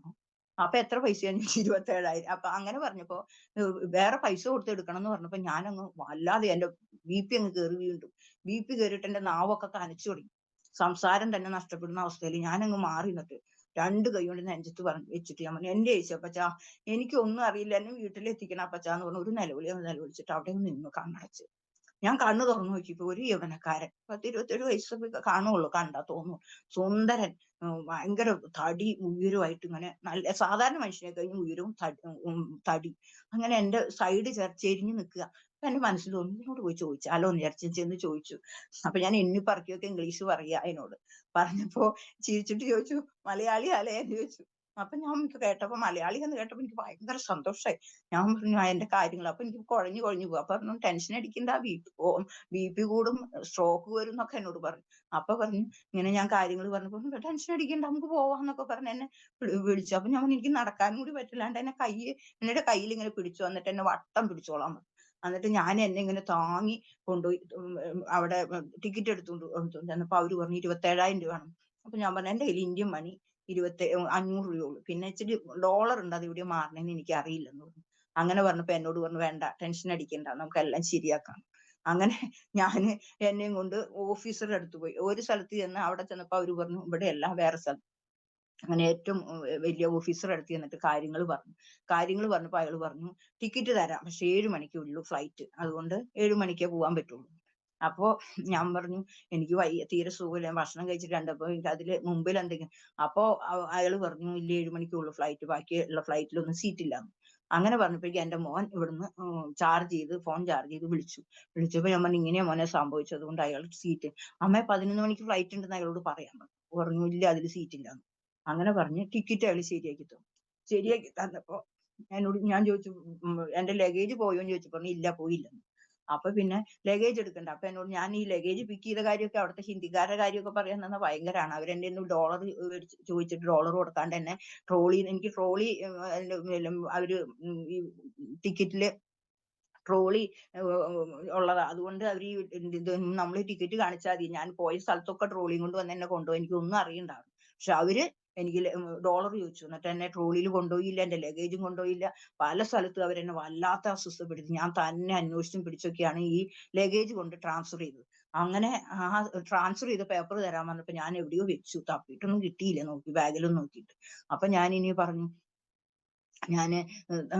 എനിക്ക് കാണാനില്ലാന്ന് പറഞ്ഞു. അപ്പൊ പറഞ്ഞു, "ടെൻഷൻ അടിക്കണ്ട, നമുക്ക് ശരിയാക്കാന്നും" പറഞ്ഞു ലഗേജ് പിക്ക് ചെയ്യുന്നോടത്ത് എന്നെ കൊണ്ടുപോയി. എന്നോട് പറഞ്ഞു, "പുറത്ത് നിന്നോളാൻ" പറഞ്ഞു. എന്നിട്ട് ആ കമ്പിയഴിയുടെ അകത്തേക്ക് ആള് പോയിട്ട് ഈ അവരെ കയ്യിന്ന് ഫോൺ നമ്പർ, ലഗേജ് ട്രാൻസ്ഫർ ചെയ്തോടത്തെ ഫോൺ നമ്പർ മേടിച്ച് ആളെ വിളിച്ച് സംസാരിച്ച് ലഗേജ് എടുത്തു. ആ സമയം ലഗേജ് പുറത്ത് വന്നപ്പോ തന്നെ ആള് പറഞ്ഞു, ട്രോളിക്കാരനെ വിളിച്ചിട്ട് പറഞ്ഞു, "വേഗം എന്നെ കൊണ്ടുപോകാൻ" പറഞ്ഞ് അവരോട് പറഞ്ഞു ഇംഗ്ലീഷില്. അപ്പൊ അവര് വേഗം എന്നെ കൊണ്ട് ഇരുത്തിയിട്ട് ഓടുകയാണ്. അപ്പൊ സമയം ഒരു 10:45 കഴിഞ്ഞിട്ടേ ഉള്ളൂ. അപ്പൊ ഞാൻ വിചാരിക്കുക, "ശ്ശോ, 7 മണിക്ക് എനിക്ക് ഫ്ലൈറ്റ് എന്ന് പറഞ്ഞിട്ട് എന്നെ ഇപ്പൊ ഇങ്ങടാ കൊണ്ടുപോകണയാവോന്ന്" വിചാരിച്ചു ഞാൻ. എന്നാലും എന്റെ കർത്താവ് എന്റെ കൂടെ ഉണ്ട്. എനിക്കൊന്നും പ്രയാസമൊന്നും വരില്ല എന്നുള്ള ധൈര്യത്തില്. പിന്നെ അതല്ല, അവിടെ ഇരിക്കുമ്പോ അവിടെ നിന്ന് നിൽക്കുമ്പോ ഈ ആളോട് ചോദിച്ചു, "ഏത് സെക്ഷനിലെ ജോലിയെന്ന്?" ചോദിച്ചപ്പോ ആള് പറഞ്ഞു, "ഞാൻ ഇവിടത്തെ ജോലിക്കാരനല്ലാന്ന്" അയാളോട് പറഞ്ഞു ഇംഗ്ലീഷിൽ. അതെനിക്ക് കേട്ടപ്പോ എനിക്ക് മനസ്സിലായി. പക്ഷെ ഇതെന്താന്ന് ദൂതൻ ഇറങ്ങി വരും എന്നുള്ള ഒരു ചിന്തയൊന്നും എനിക്ക് ആ നേരത്ത് ഉണ്ടായില്ല. ഞാൻ ഇവിടുത്തെ ജോലിക്കാരനല്ലെന്ന് പറഞ്ഞു. അങ്ങനെ ഇവരോട് എന്നെ കൊണ്ടുപോകാൻ പറഞ്ഞു. ഇവര് ഭയങ്കര സ്പീഡിൽ എന്നെ ഓടിച്ചു കൊണ്ടുപോയി. ഞാൻ ലഗേജ് വന്നതും കണ്ടില്ല, ആരാ കൊണ്ടുവന്നതെന്നും കണ്ടില്ല, ലഗേജ് ഇതിൽ പോയിന്നും കണ്ടില്ല. എന്നെ അകത്ത് കൊണ്ട് ഫ്ലൈറ്റിൽ കയറി 11 മണിക്ക് 5 മിനിറ്റ് മുമ്പ് എന്നെ ഫ്ലൈറ്റിൽ കയറ്റി. അപ്പൊ ഞാൻ വിചാരിച്ചു, അയ്യോ ഞാൻ ഫ്ലൈറ്റിൽ കയറിയല്ലോ എന്ന് പറഞ്ഞു. അപ്പൊ ഇതെങ്ങനെ സംഭവിച്ചു എന്ന് എനിക്കൊരു പിടുത്തമില്ല. ഞാൻ എന്നിട്ട് പറഞ്ഞു, അവിടെ ചെന്നപ്പോ തന്നെ എനിക്ക് എയർ ഹോസ്റ്റസ് എനിക്ക് കുടിക്കാനുള്ള വെള്ളവും ഭക്ഷണമൊക്കെ കൊടുത്തു തന്നു. അങ്ങനെ ഞാനത് കഴിച്ച് എനിക്ക് ജീവൻ വേണം, സംസാരിക്കാൻ പറ്റി. അങ്ങനെ കഴിഞ്ഞു ഫ്ലൈറ്റ് പൊങ്ങുകയും ചെയ്തു. ഞാൻ ഈ പിന്നെ വ്യക്തിയെ കണ്ടില്ല, സാധനവും കണ്ടില്ല. ഞാൻ ഉള്ളിലൊരു ടെൻഷൻ ഉണ്ടായിരുന്നു, ദൈവമേ കൊച്ചിയിൽ വരുമ്പോ ലഗേജ് കിട്ടുമാവോ. പക്ഷെ കൊച്ചിയിൽ വന്നിറങ്ങി ഞാൻ ലഗേജ് എടുക്കാൻ ചെന്നപ്പോ എന്റെ ലഗേജും കിട്ടി. സൗഖ്യത്തോടെ ഞാൻ എന്റെ വീട്ടിൽ വരാനിടയായി. അങ്ങനെ എന്റെ ദൈവം ജീവിതത്തിൽ അത്ഭുതം പ്രവർത്തിച്ചു. ഇത്രത്തോളം കർത്താവ് എന്നെ നടത്തിയ സാക്ഷ്യം എനിക്ക് പറയാതിരിക്കാൻ കഴിയില്ല. എന്റെ ദൈവം ചെയ്ത സകല നന്മകൾക്കായി ദൈവത്തെ സ്തുതിക്കുന്നു. ഇനിയുള്ള കാലം ഈ കർത്താവിന് ഇപ്പൊ ഞങ്ങൾ സുവിശേഷ വേലയിലില്ല. ഞാൻ പറഞ്ഞല്ലോ, ഒന്ന് പോകുന്ന ഞങ്ങള് സ്വന്തമായ 65 വയസ്സ് കഴിഞ്ഞ ഷാരോണിലെ ശുശ്രൂഷയില്ല. ആൾക്ക് 65 വയസ്സ് കഴിഞ്ഞു. അതുകൊണ്ട് വീട്ടിലിരിക്കുകയാണ്. അവിടെയുള്ള ഒരു സ്വതന്ത്ര ചർച്ചിൽ കൂട്ടായ്മയ്ക്ക് പോയി ദൈവത്തെ സ്തുതിച്ച് ചർച്ചിനോട് ചേർന്ന് അല്പം കാര്യങ്ങൾ മുന്നോട്ട് പോയി ജീവിക്കുകയാണ്. എന്റെ സാക്ഷ്യം കേൾക്കുന്ന അനേകര് യേശു കർത്താവ് എന്റെ ജീവിതത്തിൽ ചെയ്ത അത്ഭുത പ്രവൃത്തി, യേശുവിനെ കർത്താവിനെ രക്ഷകനും കർത്താവായി സ്വീകരിക്കുമ്പോൾ ആ സമാധാനം മാത്രമല്ല, ഒരമ്മ തന്റെ കുഞ്ഞിനെ പോറ്റി നടത്തുന്ന പോലെ എനിക്കത് പറയാതിരിക്കാൻ പറ്റില്ല. അതുപോലെ ഞങ്ങൾ കോതമംഗലത്തിരിക്കുമ്പോ എന്റെ കുഞ്ഞുങ്ങൾക്ക് ഭക്ഷണമില്ലാതെ ആള് ഗൾഫിൽ പോയി ഒരു ശുശ്രൂഷയ്ക്ക് സമയം കിട്ടി പോയി.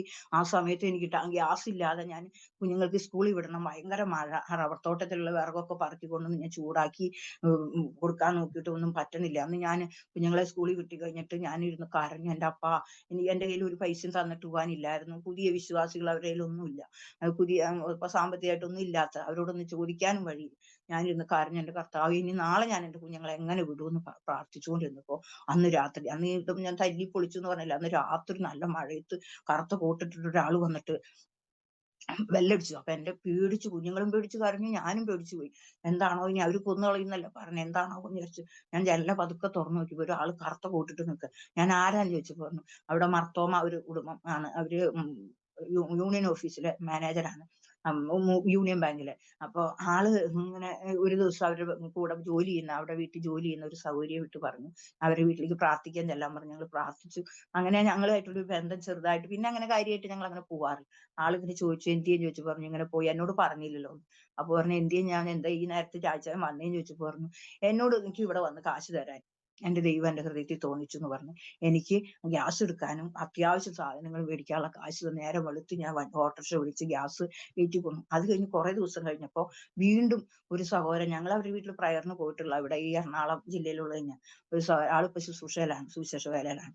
അപ്പൊ ആള് ബൈക്കിൽ ഓടി വരാനുള്ള ഭാര്യ വീട് കോതമംഗലത്തെ, ഓടി വന്നിട്ട് പറയാം. അപ്പൊ ഞാനന്ന് ഇരുന്ന് പ്രാർത്ഥിക്കുകയാണ് കാലത്ത്, എന്റെ കർത്താവ് എന്റെ കുഞ്ഞുങ്ങൾ സ്കൂളിൽ വിട്ട് വരുമ്പോ അവർക്ക് ഒന്നും കൊടുക്കാനില്ല, ചായക്ക് ഒരു സാധനം ഇല്ല എന്റെ കയ്യിൽ, എന്റെ കയ്യിലാണെങ്കിൽ പൈസ ഇല്ല, ഞാൻ എന്ത് ചെയ്യും എന്ന് ഓർത്ത് പ്രാർത്ഥിച്ച് കരഞ്ഞു പ്രാർത്ഥിച്ചുകൊണ്ടിരിക്കുമ്പോ ഈ സഹോദരൻ വന്നിട്ട് ഇങ്ങനെ പാസ്റ്റർ എന്ന് ചോദിച്ചപ്പോ ഇങ്ങനെ പോയി എന്ന് പറഞ്ഞു. അപ്പൊ ആള് കുറെ ബ്രെഡ്, ഫാമിലി ബ്രെഡ്, കുറെ നേന്ത്രപ്പഴം, പിന്നെ മാന്തള് പോലത്തെ, ഞങ്ങള് തൃശ്ശൂർക്കാർ പറഞ്ഞ അങ്ങനത്തെ മീൻ, പരന്നിരിക്കുന്ന മീൻ കുറെ അങ്ങനെ വാങ്ങിച്ചു കൊണ്ടുവന്നിട്ട് കുറച്ച് പൈസയും തന്നിട്ട് പോയി. അങ്ങനെ എന്റെ കുഞ്ഞുങ്ങൾ വരുമ്പോഴേക്കും അതേപോലെ ഓരോ സംഭവങ്ങളും, ഇതും അതിനു മുമ്പ് ഒത്തിരി ഉള്ളത് ഞങ്ങൾ അവിടെ ചെറുതായിരുന്ന അല്പ സമയങ്ങളും എനിക്ക് ഒത്തിരി പറയാനുണ്ട്. പൈസ ഇല്ലാതെ ഞാൻ ഇന്ന് കരഞ്ഞുകൊണ്ടിരിക്കുമ്പോ കമ്പിയടിക്കട ഇട്ട ആൾക്കാർ പൈസ ഇട്ടിട്ട് അഭ്യുതകാംക്ഷീന്ന് എഴുതിയിട്ട് അതിന് ഇത് ഒട്ടിച്ചിട്ട് അതിൻ്റെ ഉള്ളിൽ പൈസ ഇട്ടിട്ട് പോകും.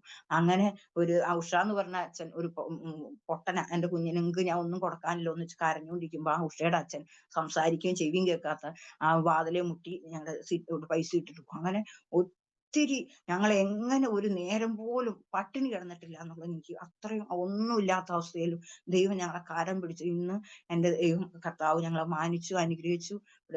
ചെറിയ ലോണൊക്കെ ഉണ്ടെങ്കിലും എന്റെ ദൈവം ഞങ്ങളെ ഇന്ന് ജയത്തോടെ നടത്തുന്നു.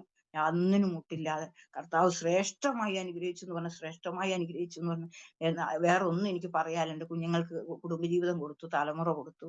ഒന്നിനും എനിക്ക് ഒന്നും പറയാനില്ല. എനിക്ക് കർത്താവിന്റെ കൃപയല്ലാതെ, ദൈവത്തിന്റെ സ്നേഹം അല്ലാതെ എനിക്ക് ഒന്നും പറയാനില്ല. അതുകൊണ്ട് എന്റെ ദൈവം, ആരെങ്കിലും ഈ സാക്ഷ്യം കേൾക്കുന്നവരുണ്ടെങ്കിൽ യേശു എത്ര നല്ലവൻ എന്ന് പറയാൻ എനിക്ക് ഒരു മടിയില്ല.